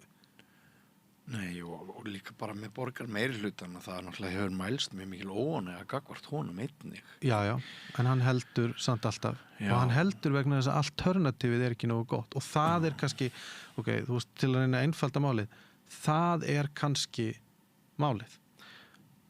Við erum með ríkisstjórn núna sem er við völd vegna þess að hún er langbesti kosturinn sem er í boði. Sama dag og barnamálaráðherra fer og þú veist, einhvern veginn í viðtal og ver Ingo Veðurguð og talar eins og afnýtuna sinni á loftslagsvánni, þá mætti náttúrulega fulltrúi stjórnarandstöðunar Jón Pétur Simsen sama dag. Og þú veist, við erum með nú strókaði út og bara, ég meina bara, þú veist og bara neldið algjörlega inn, þú veist, út af hverju við erum með núverandi ríkisstjórn, þú veist, ég meina hver ætti að... Þú ert að segja að þótt einn ráð fyrir ríkisstjórninni skýt upp á bak, þá fáum við strax einhvern veginn samanburðardæmi úr minnihlutanum. Ég er að segja sko að kapphlaupið á botnin er bara búið að vera svo svakaleg kapphlaupið á botnin að það er bara þannig að maður velur og maður velur bara einfallega að standa með því sem skást. Og það getur vel verið, og þar kemur aftur, það getur vel verið að sá meiri hluti sem að hafi verið í borginni, þetta er náttúrulega ekki búin að vera sami meiri hlutin, en í grunninn er þetta sama blokkin, við getum kallað það, að hún sé ekki nógu góð og standist ekki í ýtrustu kröfur. Ég held að en vandinn er svo augljóslega að kapphlaup á botnin hefur verið svo svakalegt að ég meina alternativ er bara ekki til staðar. Sko, mér finnst fólkið í heitubóttunum tala fjarlægð á milli borgarfulltrúana og elítunar þarna í fínum stólunum sko, og almennings, stjórnsýslu kostnað gríðarlega háan, það er verið að skera niður alls konar góðum mál til þess að það sé endalaust hægt að auka stjórnsýslu kostnaðar og óbúslega margir millistjórnendur. Það er ekki bara einhver umræða frá hægrinu, það er bara staðreind. Svo er það svona ákveðin ákvörðunarfælinni, skortur á hugrekki, skortur á því að tímasetningar haldi, borgarlínan er náttúrulega bara eitthvað grátt ský, bara einhver þoka. Við erum búin að ræða þetta allan tíma, við vitum aldrei hvort hún kemur eða hvernig og eðlilega missir fólk trú á fólki sem talar bara alltaf eitthvað en gerir aldrei neitt. Og það er ekki vörn að kenna alltaf öðrum segja bara já það eru hin og nágrannasveitarfélög, nei það er ríkið að stað og þessu og svona. Þú verður þá bara að koma með einhverja lausnir. Þannig að það er líka ýmislegt þarna sem að ég held að valdi ákveðnu svona vantrausti og margir sem að veit ekki hvort ætla að kjósa eða hvort það skiptir einhverju máli, hvort kjós til vinstri eða hægri. Mér finnst það óvinnu mikið þessa kreppu og ég held að skýringarnar séu fjölmargar. Ég meina það við búum alltaf í samfélagi þannig að að það eru fjölmargar mismunandi skoðanir á hlutum, skýringarnar eru alltaf fjölmargar og það er kannski eitthvað sem við þurftum að vera betri að ræða eða hafa betri innviði til að ræða. En sko borgarlína eru þetta gott dæmi, sko, framkvæmdir eru hafnar við borgarlínu. Þú myndir ekki, það myndi einhvern detta það í hug með við fréttaflutningin, með við umræðina, en þar eru hafnar. Jú. Þetta er auðvitað hápólitískt mál, þar sem menn leika sér að því að búa til þennan ótta og því miður þá er það bara þannig að við höfum ekki lengur innviði til þess að stýra hvaða bulli er dreift og tilgangur upplýsingaóreiðu er ekkert að sannfara þau eitt eða annað, heldur að flæða bara kerfið að bulli, þannig að þú hefur ekki hugmynd hvað sé satt og rétt, þannig að allt geti mögulega bara verið eitthvað skoðun. Það spilar stóran partinn inn þar. Raunin eru þetta samt svo að allir sem að starfa í pólitík og hafa til þess nennu, og það er mjög mismandi hvort fólk hefur nennu til að sinna starfinu vel, sko að vera stjórnmálamaður er svona svolítið sérstakt starf vegna þess að sko það er bara erfitt ef þú vilt gera vel. Þetta getur verið alveg frábært jobb ef þú nennir ekkert að gera vel.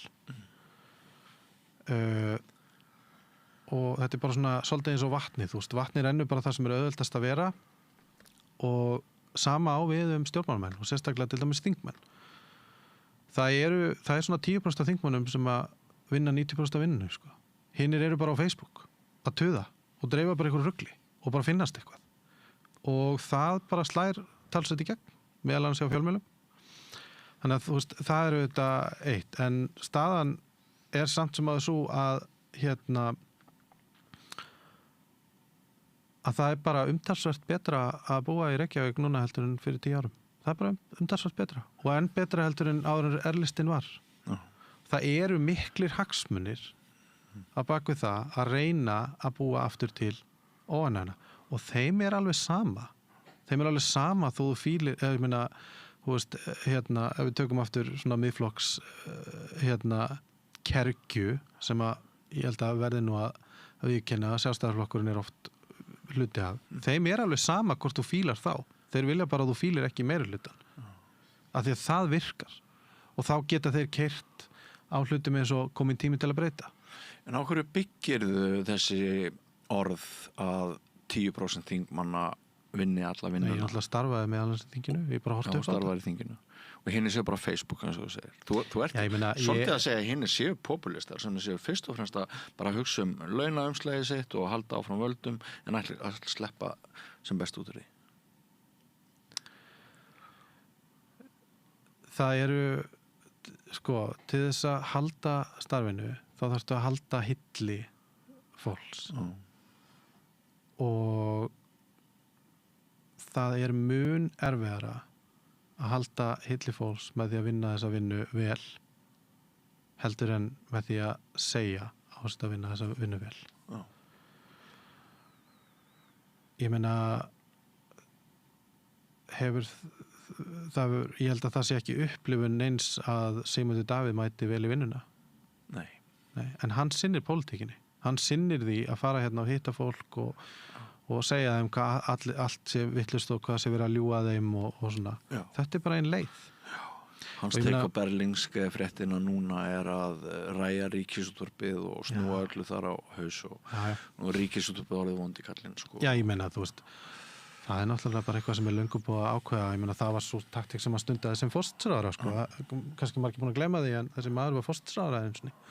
Sem endaði nú ekki betur en það að hann þurfti að segja af sér og hann stóð fyrir því sem er kallað leiðréttingin, sem er eitthvað stærsta rán á auð frá yngri kynslóðum sem hafi verið framin á Íslandi og bara viðbjóðsleg aðgerð sem að olli gríðarlegri misskiptingu á milli kynslóða.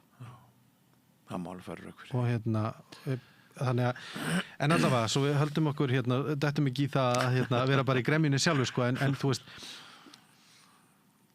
pólitík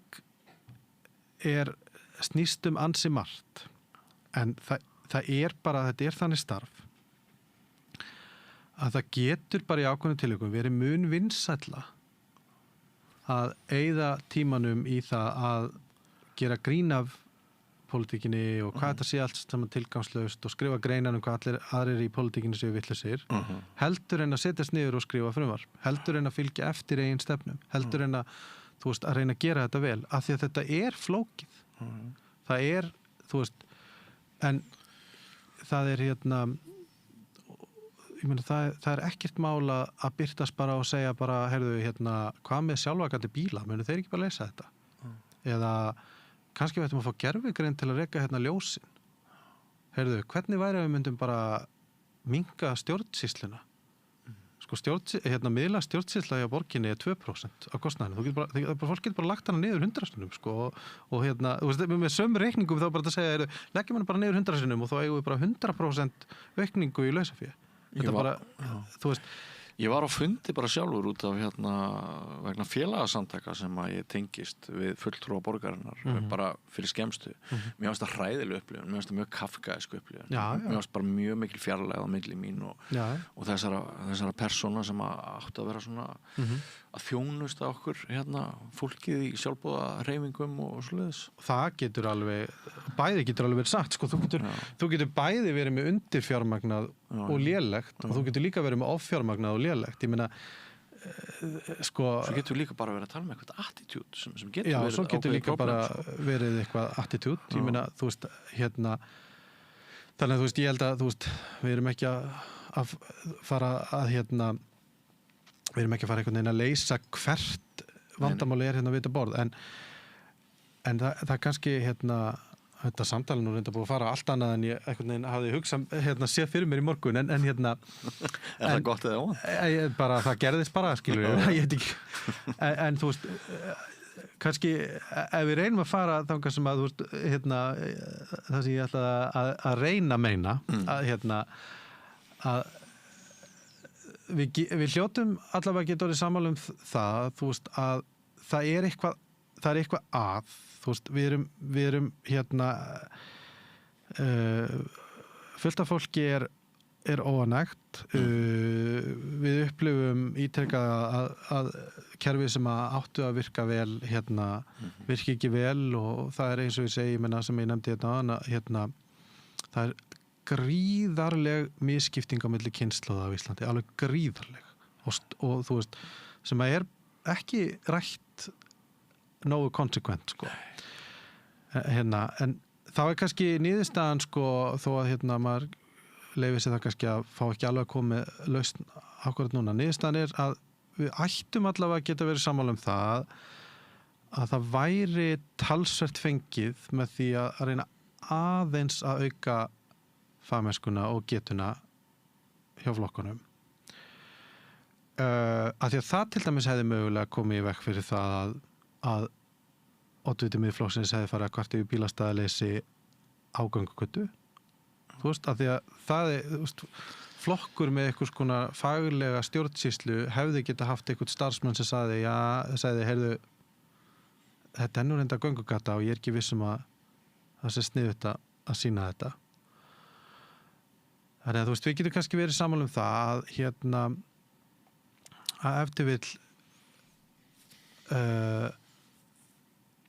eftir vill sé vandamálið ekki bara það að það sé svo mikið að millistjórnendum að þeir eru nú yfirleitt og fólkið sem vinnur með þeim eru yfirleitt að reyna að láta kerfi virka þrátt fyrir fjarveru stjórnmálana sko. Og stjórnmálana á Íslandi eru soldið búin að gefast upp finnst mér á tilgangi sínum sem eru auðvitað að reka þetta samfélag og þess vegna ég held að það sé til dæmis ástæðan fyrir að við erum með núverandi ríkisstjórn sko, af því að það er hægt að segja ýmislegt núverandi ríkisstjórn en þau eru bara samt hliðin á alternatífinu, þau einu sem að eru með plan, skilur það getur vel verið þetta plan sem bara getur rosalega gott en þau allavega, eru með eitthvað plan og það er frústrerandi að það virki ekki betur eða sé eitthvað óskýrt sko, en ég meina hinnir eru bara þeir eru bara ekkert að mæta í vinnuna. Það er bara svo augljóst, sko. Ég meina, við erum að fara að kjósa núna það hvort það er að halda áfram aðildarviðræðum við Evrópusambandið, sko. Já. Og þetta er bara eins basic spurning og hægt er. Já. Þetta er bara, það er ekkert að miskilja. Nei, talandi lágkúru, sko. En sko, umræðan er ótrúlega, náttúrulega. Já, ég meina, en það er að því að menn hafa hagsmuni af því. Já, ég átti með það er bara, en ég meina, það er ekkert að miskilja. Bara, viltu halda áfram, og hvernig staðfæst maður þetta? Það voru umræður einu sinni, þú getur sagt að við ætlum að halda áfram á þeim forsendum. Þú veist, það gerðist. Það var samtal milli Íslands og Evrópusambandið. Já. Og, þú veist, og topparnir í Evrópusambandinu eru búin að segja að það sé formlega að landi hafa aldrei formlega að þeirra halvu aldrei verið sko tekið út úr flokknum aðildarríki. Það meiri segja alveg acknowledgear á vefsíðunni þeirra. Þannig að þau gögn eru til. Það er búið að leggja fram 7 þingsályktunartillögur að slíta þessum viðræðum formlega. Það hef ekki verið samþykktar. Þessar umræði er lokið, þetta er spurningin, þetta er það sem verður kosið en eitthvað veldur því að menn sjá það sem miklu gagnlegra fyrir sig að gera þetta bara einhverju bulli og það er sami hvatinn og þingmenn og margir þingmenn finna. Já. Það er meira vitið í fyrir mig og ég verð verðlaunaður meira fyrir það.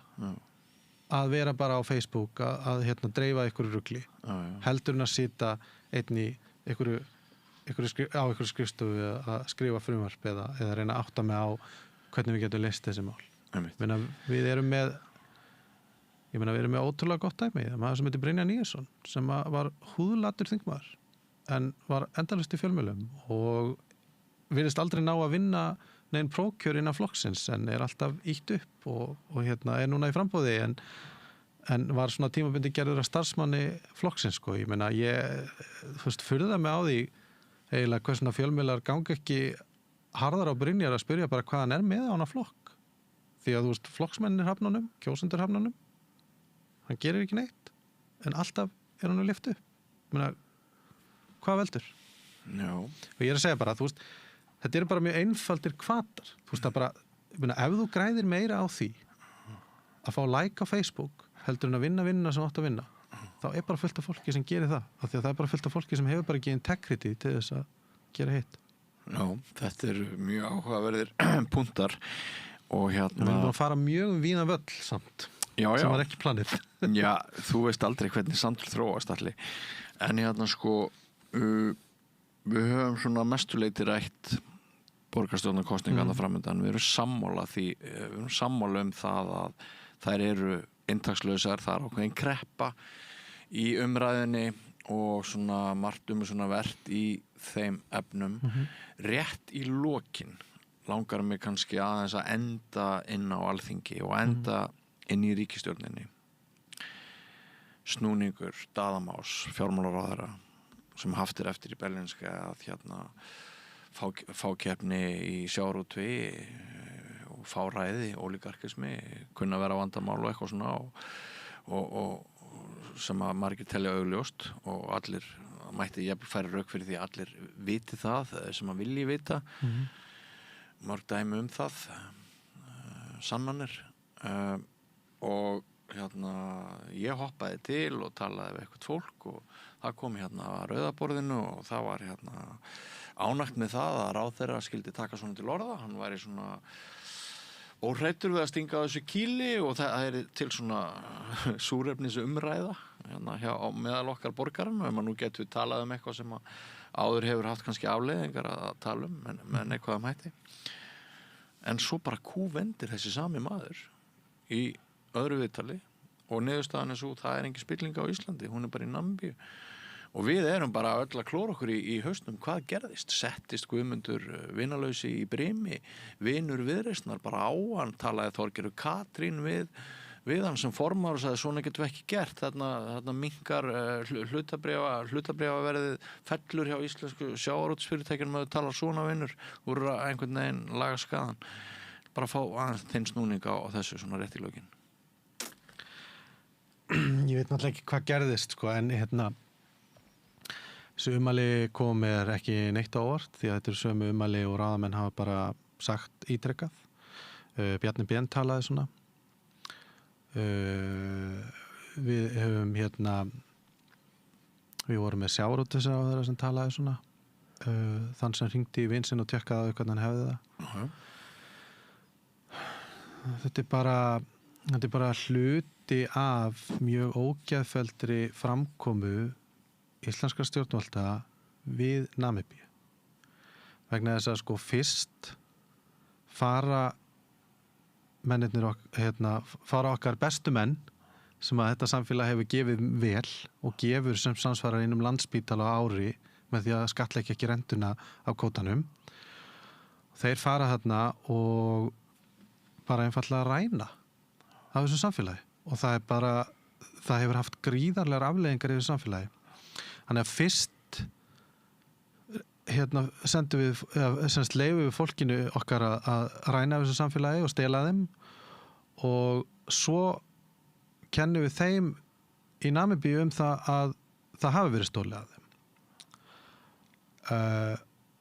Og það getur vel verið að hér sé harður lobbyismi í gangi eða hann hafi verið skammaður eða tuktaður til. En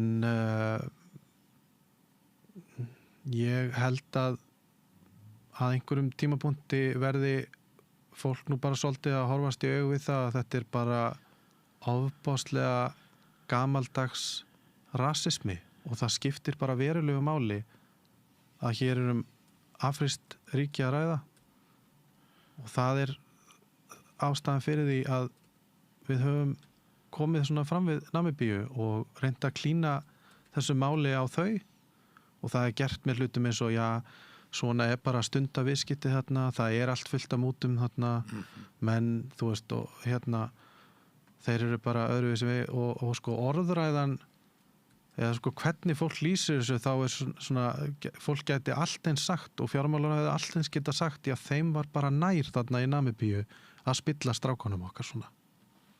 Já. Og ég veit ekki, það er að greina þetta endalaust og velta fyrir sig hvað gerðist sko, en það bara starir framan í okkur sko. Þetta er rasismi. Við myndum aldrei leyfa okkur og stjórnvöld myndu aldrei leyfa sér þá framkomu sem að Namibíu hefur sýnd í þessu máli gagnvart neinu öðru landi. Það myndi aldrei gerast að ykkur ráðherra á Íslandi myndi segja, já þeir eru bara svona í Noregi, þú veist, svona haga er bara svona. Þú veist, þetta er bara, eða í Bandaríkjunum, já menn bara þurfa að stunda mútur þarna, þetta er bara lokal kultúrin. Það myndi aldrei gerast. Það myndi aldrei gerast ef að norsk sendinefnd eða bandarísk hefði komið hérna eftir að Íslendingar hefði flutt út spillingu að ráðherra sem var þá Jón Gunnarsson myndi bara segja, já, þú veist, ég hef bara engan tíma til að hitta ykkur, en hér er rítarinn minn, Brynjar Níelsson, vil ég ekki bara hanga með honum. Þetta myndi aldrei gerast. Þetta snýst það og það er hvatinn af þessu og það er það sem Daði er að detta inn og mér er að spila inn í og mér er alveg sama hvort að hann upplifir sig sem frjálslindur ekki. Staðreyndin er svo að hann myndi aldrei segja þetta ríki sem ekki teltist konar, eða hann teldi ekki vera þriðjaheimsríki. Það er þannig í Namibíu að þar hafa þessi mál verið rannsökuð, þar hafa menn verið fangilsaðir, þar hafa peningar og eignir verið gerðar upp, þar var togarinn sem var notaður fristur og það er líka þannig í Angola, þar sem voru líka stjórnmálamenn sem var greitt fyrir, þar er líka búið að dæma menn. Og meira segja þegar það er rætt, þá dettur fólki í huga að segja bara, já, ég menn það er náttúrulega bara ekki sama réttaröryggi þar, sko. Þú veist, það er bara, þú veist, damned if you do and damned if you don't. Og þegar við ræðum þetta, þá verður einfallega að vera opið fyrir það, að það skiptir máli að fólki sem er að sækjast eftir réttlæti er bara annars flokks í huga mjög margra hérna. Það bara skiptir máli að þetta land sé í Afríku. En það skiptir engu máli þó að þetta land tellist ekki lengur þriðjaheimsríki, tellist vera með eitthvað besta fjölmiðlafrelsi á svæðinu og reki mjög öfluga stofnanir sem hafa unnið mjög rætt. Það skiptir engu máli. Og hvers vegna skiptir það engu máli? Hvers vegna þarf fjármálaráðherra ekkert að setja sig inn í málið áður en að kemst þær í niðurstöðu að spillingin hafi verið þar eða ekki? Það er vegna þess að hann, eins og svo margir aðrir hérna, trúa því í alvörunni að Íslendingar sé að slíku yfirburða kynni að ef það sé eitthvað spilling þá sé það kannski mögulega eitthvað skona erlend áhrif, eitthvað skona smit erlendis frá. En við gerum ekki neitt til þess að vinna gegn spillingu á Íslandi. Við gerum ekki neitt. Við rekum enga stofnun sem sér það. Við fjármögnum ekki neitt. Það eru enga rannsóknir hérna hvers eðlis þetta er. Þannig að eftir stendur að hugmyndin það að Íslendingar séu einhvers konar, að Íslands samfélag séu einhvers konar yfirburðar í baráttunni gegn spillingu getur ekki byggt á neinu öðru en að það sé bara í okkar DNA að spillast ekki nema ef mögulega skekkinni að við komumst í einhvers konar samskipti við einhverja erlenda aðila. No. Það er ekki Namibía sem olli þessu máli. Við fluttum út spillingu með því að takast ekki á við hana hér heima. Með því að búa til menn sem að enginn þorir að segja nei við, sem að hirða rentu langt umfram framlag sitt og eru löngu hættir að nenna að kaupa einhverjar luxusíbúðir eða fara á okkar fínal koktelbari, eru bara fannir að kaupa stjórnmálamenn og kaupa allt saman. Og það eru auðvitað það sem að þeir flytja þarna út. Eiga fjölmiðlana. Þannig að og ég bara verð að segja að eitt af því erfiðasta þegar maður lítur tilbaka í þessu máli og hafa haft afskipti að því og hafa verið í samskipti við fólk í Namibíu er bara svo rótgróna fyrirlitning sem að Namibíu hefur verið sýnd í þessu máli, sem að yrði ekki sýnd neinum öðrum. Maður missir svefn yfir því, maður skammast sín og er á sama tíma algjörlega valdalaus gagnvart því að gera eitthvað vegna þess að fólki sem getur brugðist við er svo upptekið að því að horfast ekki í augu við sjálfan sig. Það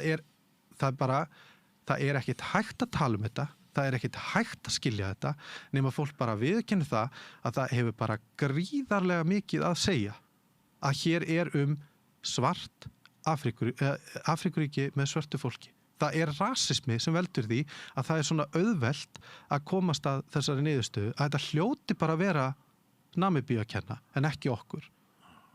Og það er tvöfalt siðferði. Þannig að það getur vel verið að Daði hafi verið skammaður og ég alveg viss að hann kannast ekki við þessa lýsingu á sjálfum sér af því hann lítur ekki svo á að hann sé hluti af þessu vandamáli. En það þarf ekki annað en að sjá hvernig hefur verið komið fram við Namibíu í þessu máli til að átta sig á því að hér ekki einhverjir eðlilegi hvatar, hér ekki einhver ást á því að leysa málið. Það bara mikilvægt fyrir sjálfsmynd sjálfsmynd þessa fólks og þeirra sem stjórna hérna að geta kennt Namibíu þetta mál.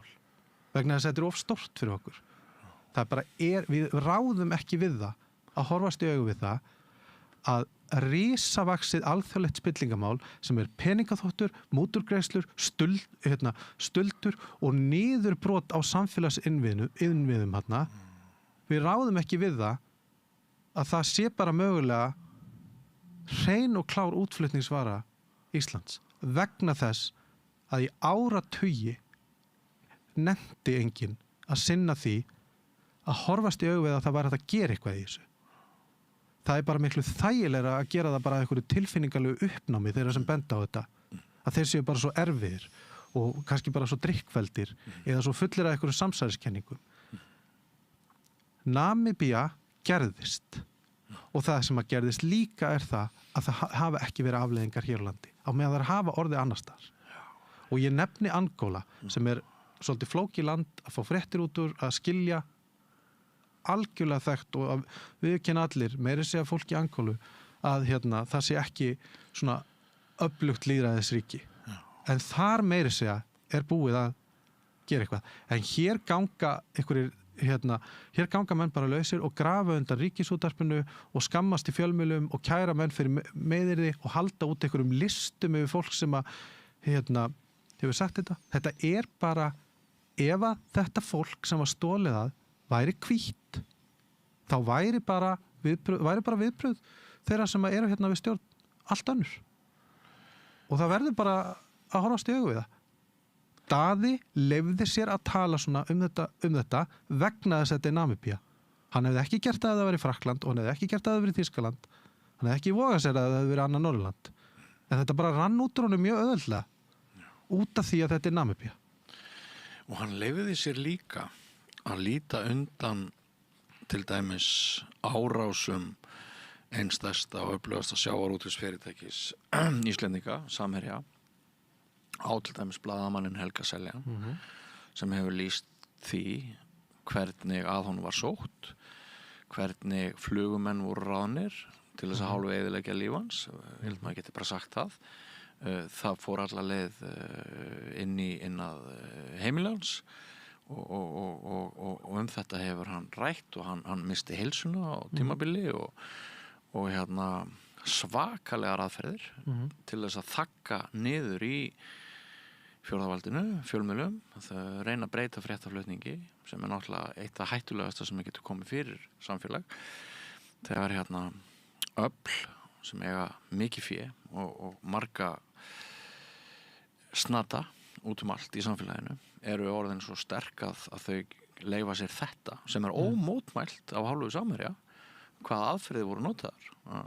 Þessu hefur ekki verið mótmælt sem Helgi segir. Að það mjög alvarlegt að mínum að Daði leyfir sér að segja það sem hann segir með liti til bara þessara sögu og ég get nú bara upplýst það svona í lokin að það sem fyrsta sem ég gerði þegar ég heyri þessi ótrúlega ummæli Daða Más var að ég sendi Helga Seljan enga skilaboð og þau voru kaldar færðu kveðjurnar frá Daða Má bróðir bara svona til þess að ljúka við þetta á þeim nótum því að það ekki eins og við höfum ekki dæmin það hvernig hefur verið unnið og hættuna á því að það verði haldið áfram að vinna þannig að já, ég veit ekki alveg þú talar rasismann og ég mér langaði bara að benda á þetta þessa framkomu, rífanu. Ég meina þú veist kaupið þetta alveg en ég meina ég hvet fólk í alvörunni til þess að velta því fyrir sig og skoða hvernig hefur verið komið fram við Namibíu í þessu máli. Hvers vegna sá Íslands stjórnvöld Namibíu ekki sem Samherja í þessu máli? Af því að þau myndu gera það ef það væri einhver, þú veist, ég meina bara stjórnmálunum myndi aldrei detta í hug að tala Frakkland eða Holland eða Spán sem einhvers konar óvinn í þessu máli. Ef þetta hefði gerst það. Þetta bara hefur allt með það að gera. Að þau bara líta niður á fólki þarna. Þau finnst þetta bara ekkert stór mál. Nei. Við komumst ekki lengra. Kæra þakkir fyrir komuna, Atli Þór Fandal, og ég get sagt þér það og hlustundum áhörundum samstöðurinnar það að ég hef sendt skilaboð til fjármálaráðherra og vonast til þess að hann komi hér að rauða borðinu sem fyrst og skýri málsitt. Takk fyrir komuna. Takk.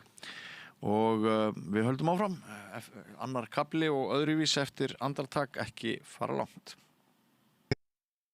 Góðir fjölmiðlar eru mikilvægur partur af því súrefni sem sérhvert samfélag þarf á að halda. En góðir fjölmiðlar, þeir þurfa ekki endilega að vera hlutlausir, en þeir verða að vera sjálfstæðir. Alveg eins og góðir háskólar og traustir dómstólar þurfa að vera sjálfstæðir. Þeir þurfa að þjóna fólkinu, ekki valdinu. Ég heiti Þorvaldur Gylfason og ég styð samstöðina. Hvar skrái ég mig í áskrift? Samstöðin.is.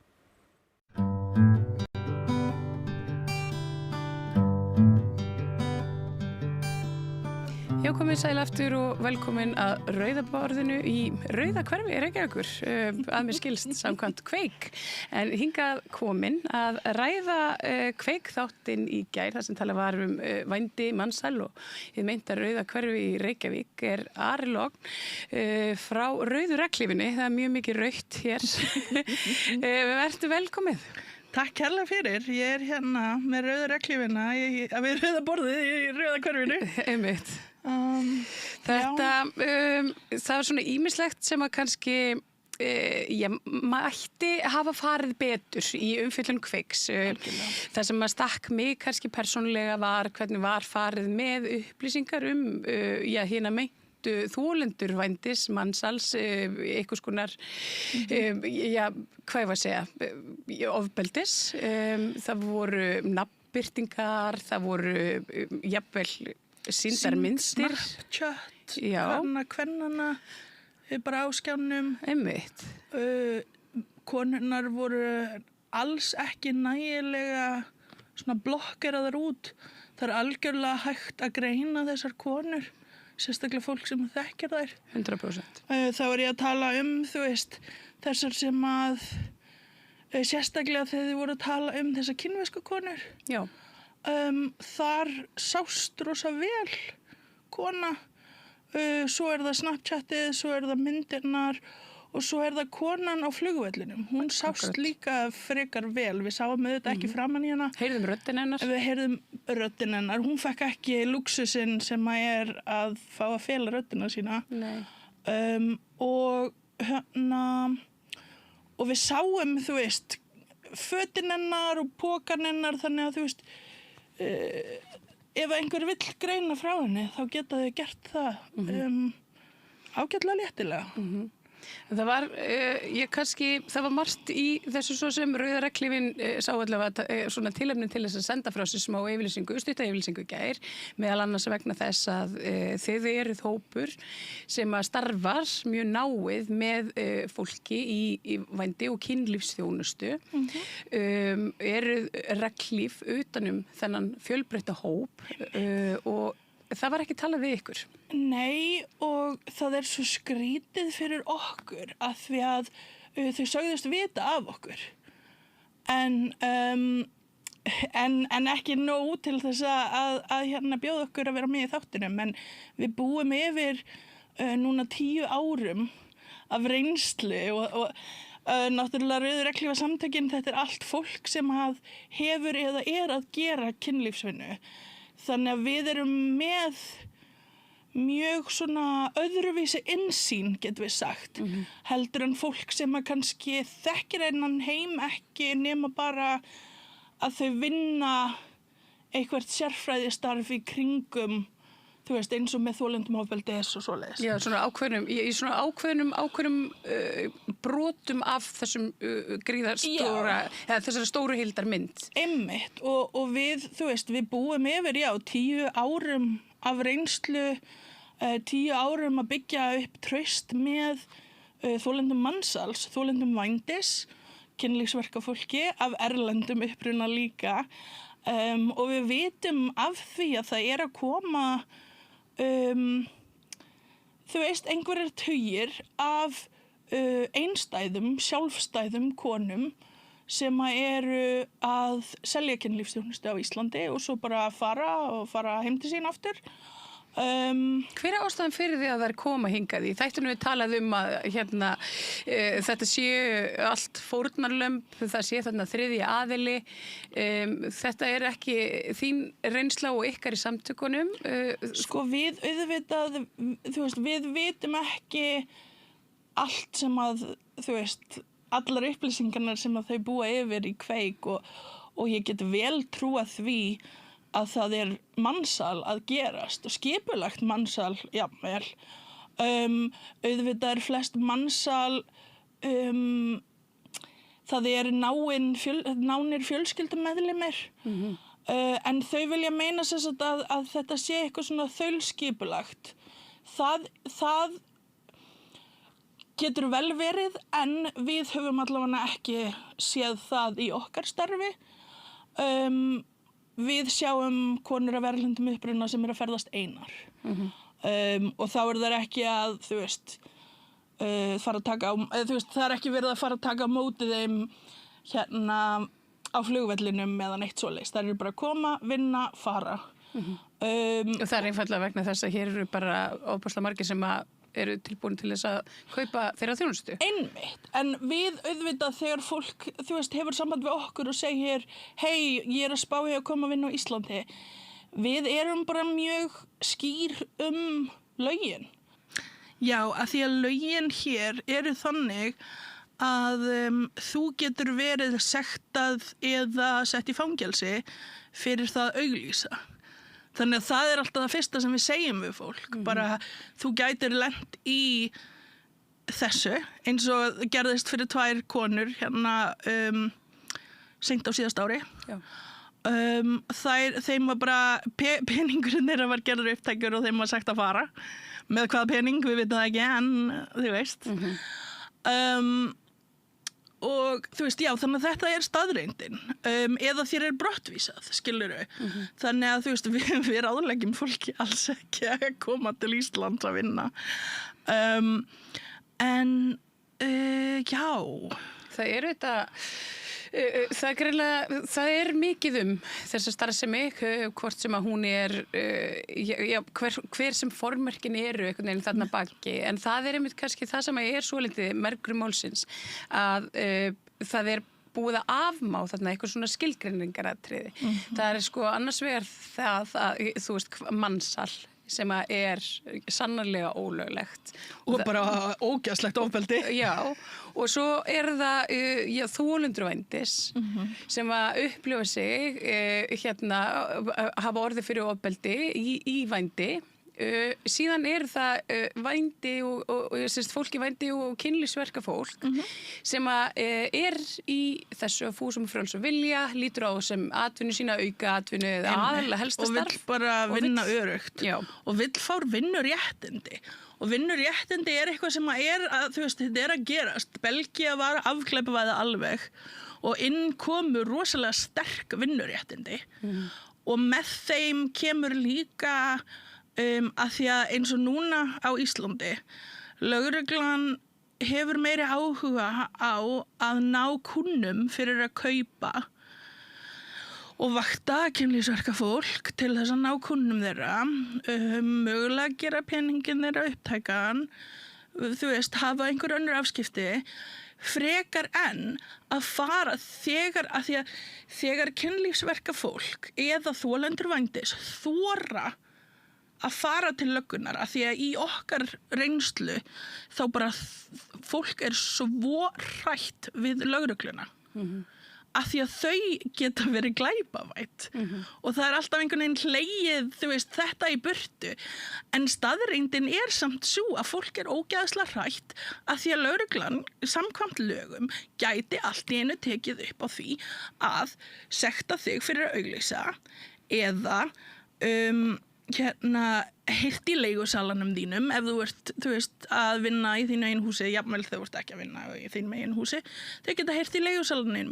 Það eru alls konar hlutir sem að gera það að fara til lögreglunar svo hættulegar fyrir kynlífsverkafólk, hvað þá af erlendum uppruna. Það ekki traust þannig. Og þetta það sem fólk, þú veist, fólki sem við höfum byggt upp traust við að segja þetta við okkur. Og svo horfum við á þátt þar sem að lögreglan með svolítið fordóma. Já. Það var nákvæmlega það sem ég hjó eftir í þessum sama þætti. Að því samkvæmt lögum þá eru allir þolendur. Þannig af hverju við að hlæja niðra hæðast að þolendum? Ég tók eftir þessu sérstaklega í atriði í Kveiksþættinum þar sem að það einstaklingur sem sigtaður út eftir einhverjum svona formúlum. Þú veist, þannig brún kona af ákveðnum uppruna á flugvellinum með lítinn farangur og samkvæmt einhverju gegnumlýsingu þá voru þetta nærfödd og smokkar. Ekkert af þessu ólöglegt. Hún var að koma inn úr Evrópusambandinu sem ekki heldur ólöglegt. Nei, einmitt, ekki heldur. Pældu í því líka, smokkar hafa verið notaðir til þess að handtaka og brottvísa kynlífsverkafólki, þolendum vændis, bara, þú veist, í 20 ára til að taka öryggið af fólki. Þú veist, þetta já, allan að halda. En það var það sem var svo merkilegt var svo þetta samskiptin á milli lögreglumannsins og þessar meintu brotakonu sem að hafði þó eða brotaþola sem hafði þá vitnisku og var bara með það á hreinu að hún væri ekki að brjóta henni lög. Hún sagði það ekki ólöglegt. Hvað ég að gera ólöglegt? Það fullt af hættulegu fólki sem kemur hérna gegnum landamærin. Ég ekki ein af þeim. Ég vil bara fara og sinna mínu og svo fer ég eftir heim. Og þá, þú veist, það svona háðslega segir við hana, ertu búin að vera að borga skatta? Og ég hugsaði með mig bara, hvernig vogar hann sér? Hvernig á hún að gera það fyrir það fyrsta? Það mega það ekki. Einmitt. Og ég bara, og hún segir, þú veist, nei, og ég meina þarna, og þannig hún afhjúpust. Hún segir nei, og þá segir hann, já, þetta ekki vinna líka, þú veist. Akkurat, en svo kemur hann í ljósa, ég meina, þú veist, hérna erum við að tala mannesku sem kannski bara mjög í brothættu einhvers konar ástandi, hún hefur verið í kynlífsþjónustu, vændi eða jafnvel mansali. Og hérna, hún þarna, röddin ekki blörruð, hún valla blörruð í, og var hún meðvituð að þetta yrði birt í sjónvarpinu? Já, enginn getur svarað þessum spurningum. Akkurat, og ég hugsa bara, þú veist, hvernig erum við að fara, þú veist, það bara því hún var útlensk? Að því að svo þú setur þetta í samhengi við viðtalið sem var tekið við íslensku konuna sem að flæktist inn í mansalshring í útlöndum, þá fekk hún einhver skugga og rödd hennar var breytt sem var bara fínt og bara frábært. Já, en erlendu konunnar fengu ekki að njóta sömu vernd. Og ég hugsaði bara, þú veist, þetta undirstrykar bara, þú veist, vanvirðinguna sem við berum fyrir einstaklingum vegna þjóðernis og uppruna þeirra og svo líka vegna þess hvað þau gera. Já, og líka bara þau vildu ekki senda hana inn til Íslands til að hitta þennan mann sem að var mögulega þriðji aðili en og þetta nógu alvarlegt og þetta nógu mikið mansal að þau neita henni göngu inn í landið þó hún hafi ekki brotin inn lög bara því hún þolandi mansals og senda hana aftur til Ítalíu í mansalsaðstæður. Akkurat. Það hvarflar ekki að þeim að spyrja hana hvort að hún vilji einhverja aðstoð. Einmitt. Þetta er það sem að... Eða vil ég sækja vernd á Íslandi? En þetta, þú veist, það er reglulega að það koma svona þættir, svona eins og Kveiks þátturinn. Og ég meina, einhvern tímann var ég sjálf á þeim vagni að þetta væri bara, þú veist, allt vændi væri bara ofbeldi og þú veist, og væri bara mjög andstætt mínum femínísku gildum. Það er ekki fyrir en ég kynntist svo sjálf mannesku í kynlífsþjónustu sem var sko transkona. Í Skotlandi eða eitthvað? Já, í Englandi, í London. Í London, já.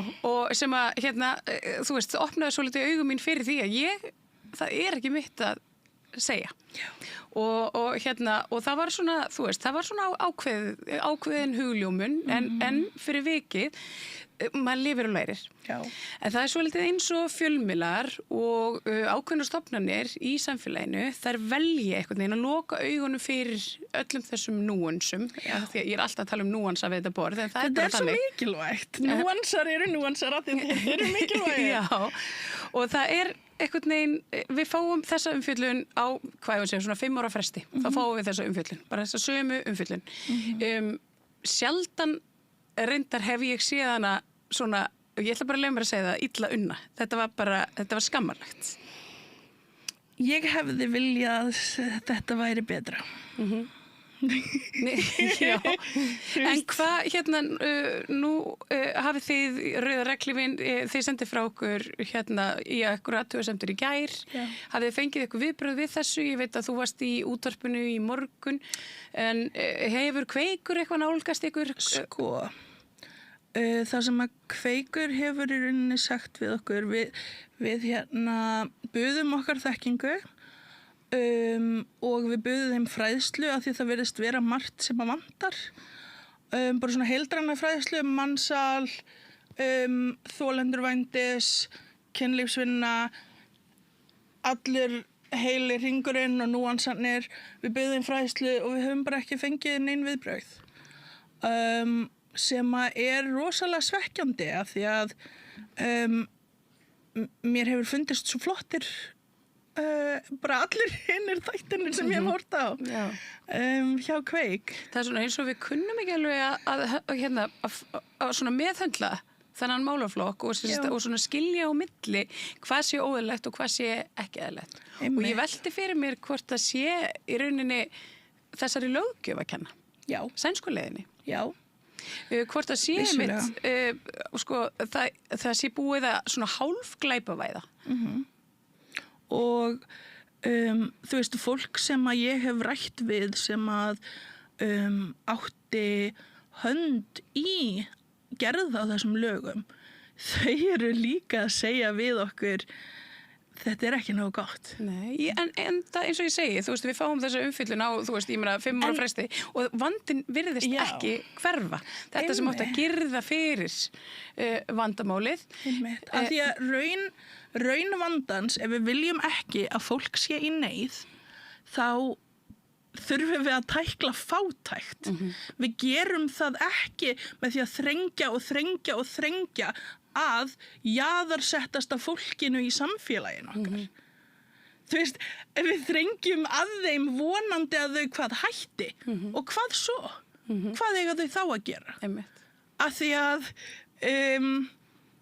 ég efast að þau vilji borga leigu alls þessa fólks. Það er annað sem ég hjó eftir í þessari umfyllun sem að svona strauk mér svolítið öfugt vegna þessa og ég bara vegna afstöðu minna til innflytjenda, flóttafólks og þar framöndu göttunum er að það talaði að viðkomandi hefði ekki atvinnuleyfi. Og þar leiðandi var flaggað í ykkur kerfi með ykkur starfsemi, fólk þarf að borða.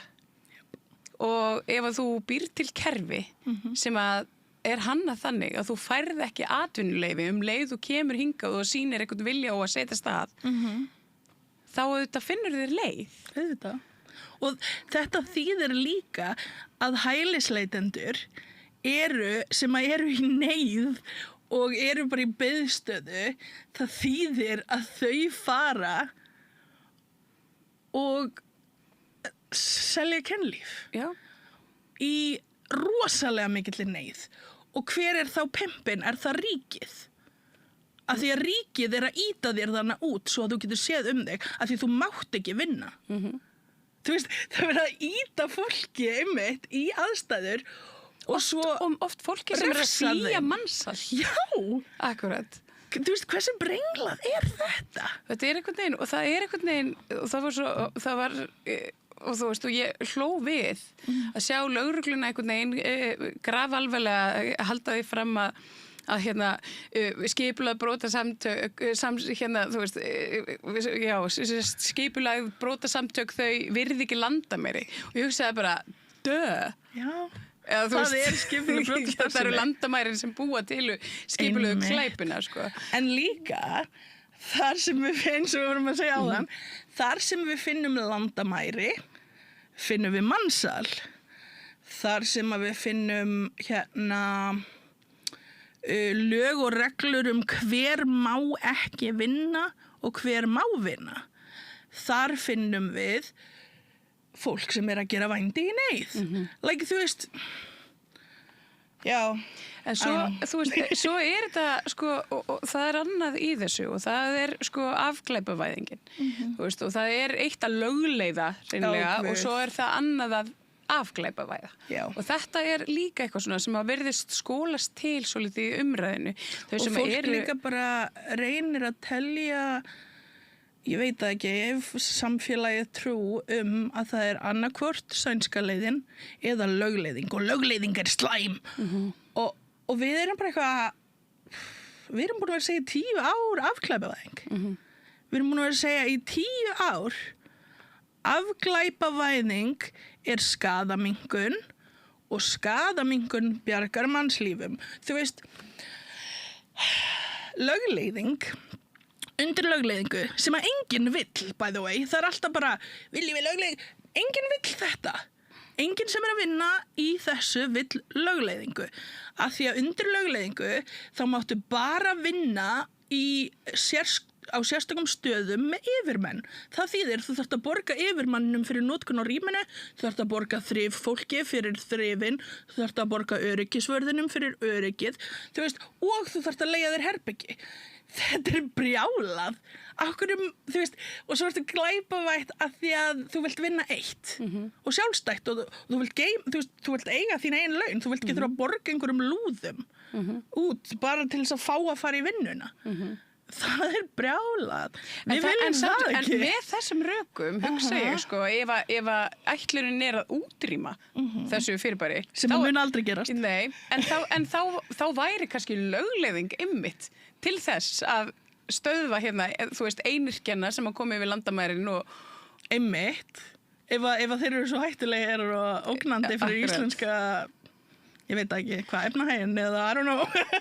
En svo, þú veist, ég velti fyrir mér, sko, þú veist, í afglæpavæðingu þar sem að við viðurkennum bara þetta, þú veist, þetta fyrirbæri, þú veist, sem part af vinnumarkaði án þess einhvern veginn að lögfesta það. Þá myndum við hafa batteri eins og ASI sem að með, sko, sérfræðinga í vinnumannsali sem að gætu tekið utanum þennan hóp miklu svona markvissara og betur, vísa þeim á rétta staði og aðstoða þá og hlúð að þeim. Að því að þjónustan, þú veist, við sjáum, þú veist, þolendur mansals sem að við sjáum eru þolendur mansals sem að koma til Íslands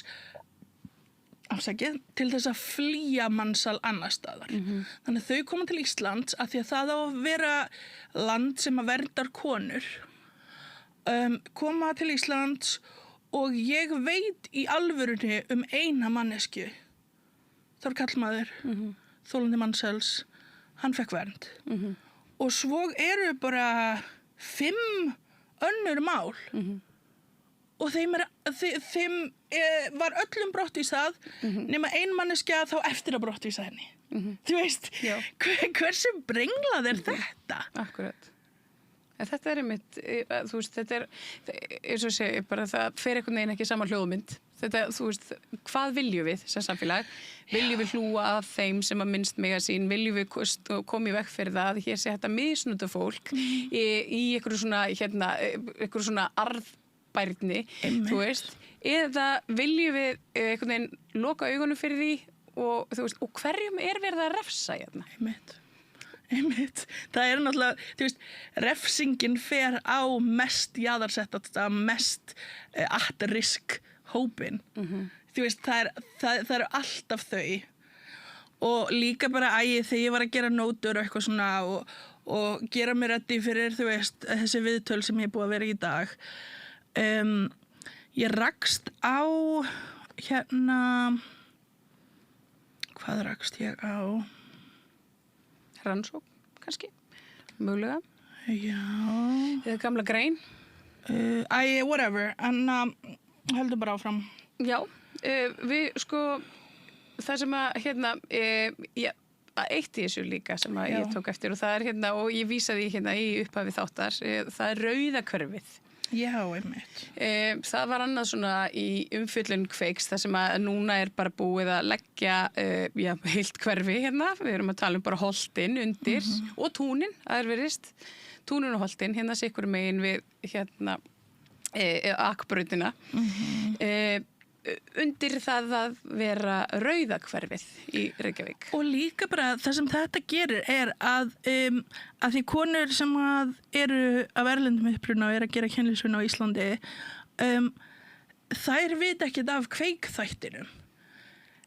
Þannig að núna erum við að miðla til okkar fólks ekki fara hingað að því að lögreglan að fylgjast með. Já, því hjá reglífinni. Já, við í rauðu reglífinni. Þú veist, við erum að segja fólki ekki fara á þessa og þessa staði sem að, þú veist, voru rættir í þessum þætti.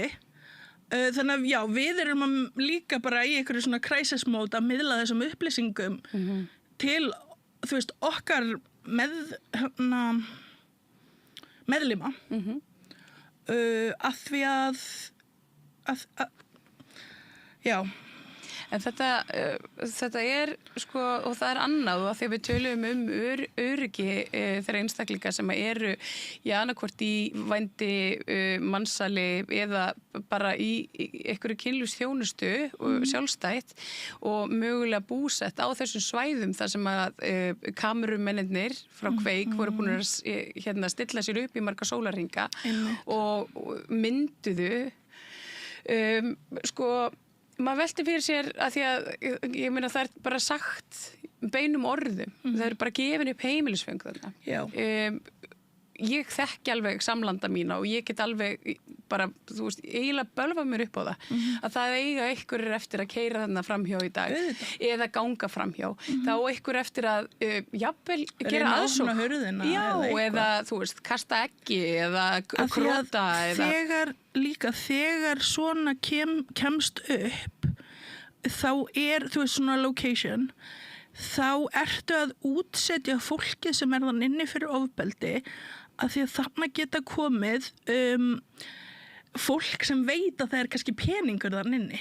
Já, líka það. Já, þú veist. Og svo líka, þú veist, og það var eitt sem var kannski svolítið, að því að við fengum að sjá þarna handtöku og einstakling sem kaupanda, sem kemur síðan í ljós að játar að hafa verið að kaupa kynlífsþjónustu þarna inni. Þessi einstaklingur hefði hann vitað af lögreglun og Kveik þarna fyrir utan og kynlífsverkamannskjan sem að hann var inn í eða meinta mansalsfórnarlamb sem hann var með þarna inni sem að hafði mögulega engin tengsl við Ísland og engin vissi af hérna var eina vitnið að hans glæp. Og það þá líka sem peningar eru gerður upptækir. Já. Af því að til þess að þau geti sannað að það var glæpur þá þurfa þau peningin sem að var borgaður. Þetta laun fólks, þannig að lögreglan í rauninni að gera það verkum að þeim var nauðgað. Af því að mörkin ég vil fá greitt. Þannig að þá ertu búin að stunda kynlíf eða, þú veist, það gerðist kynferðsofbeldi og lögreglan þá pimpinn þinn sem tekur í burtu peningin þinn. En ég hugsa líka bara sko upp á öryggi þessara einstaklinga að því að sko við erum bara hérna með samskiptum milli tveggja aðila. Einn að brjóta lög, hinn ekki, en síðan kemur lögreglan fyrir utan í staðinn fyrir að hérna ganga í flasið á lögreglunni og láta reyna á það fyrir dómstólum.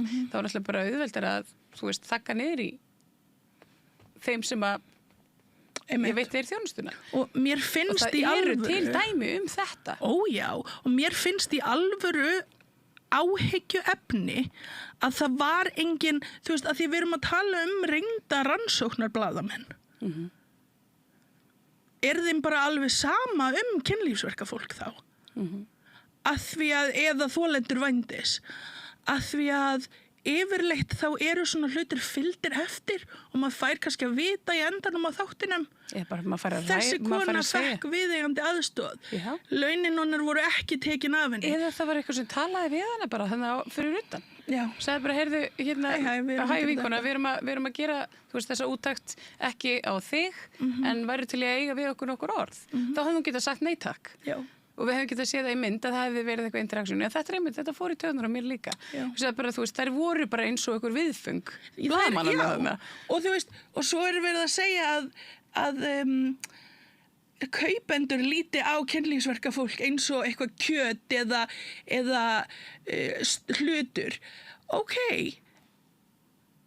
en þessi þáttur gerði það líka. Akkurat.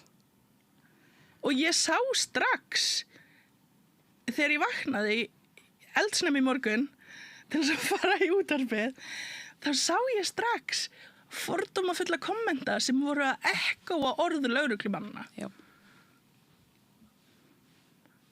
Hvað, þú veist, þetta ekki ábyrg fréttamennska. Nei. En veistu að í kjölfar þessara umfjallana eitthvað af ykkar fólki hafið þið, þú veist, einhvern veginn náð að snerta svona á því og hvernig því líður eftir þessa umfjöllun, jafnvel einhverjar af þessum einstaklingum þarna sem ræðir hafið að leita til ykkar? Við þannig ekki þessir einstaklingar, en ég efast líka bara að þau viti af okkur.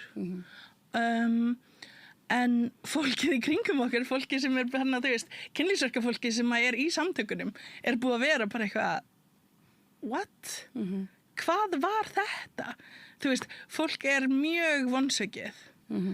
Að því að við vorum öll einhvern veginn að búast við betri. Við vorum búast við svona heildrænu umfjöllun eins og allir hinir þáttirnir þeirra hafa verið. En þetta virtist vera bara svona vehicle til þess að kalla eftir nafnagreiningu og kalla eftir fjármagni fyrir lögreglu. Þú veist, það starf RÚVs að gera það? Þú veist, ég veit það ekki, en mér fannst þetta allavega skrítið. Já, það eru margir fletir á þessu. Arilog, talsmanneskja Rauðu regnhlífarinnar, takk hérlega fyrir að koma hérna í eitt skiptið og ræða við mig þessi mál. Það bara ekki síður mikilvægt, það hinn umfyllunin og gott mótvægi. Algjörlega, takk fyrir. Og hér skulum við setja endapunktinn í þátt kvöldsins. Ég þakka öllum sem hlýddu og fylgdust með okkur og minni á að hægt að gerast áskrifandi á samstöðin.is. Þið kunnið þetta. Ég þakka kærlega samstarfsfólki mínu og öllum góðum gestum sem komu hingað og bið ykkur að njóta þess sem eftir á kvöldi og góða nótt.